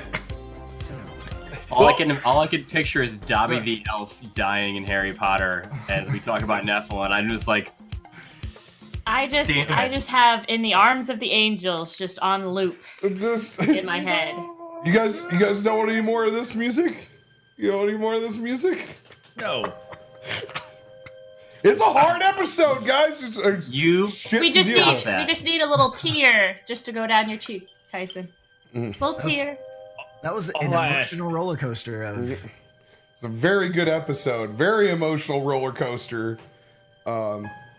Bonus content for everybody right now. This will be the ending teaser that goes on to the VOD. After the better part of 6 to 7 hours, you guys see a scene of a very, very exhausted Zephyr that has been tending to the wounded at the arbor for hours on end. It looks like she's completely drained as she's finished as much as she could and tended to as many people as she possibly could and saved probably countless lives as being one of the first responders on the scene. You can see her slowly begin to make her way down the street of the arbor, heading off towards the direction towards the center of the city. And that's where we'll cut this episode off. Everybody can wave a very, very heartfelt goodbye. Bye.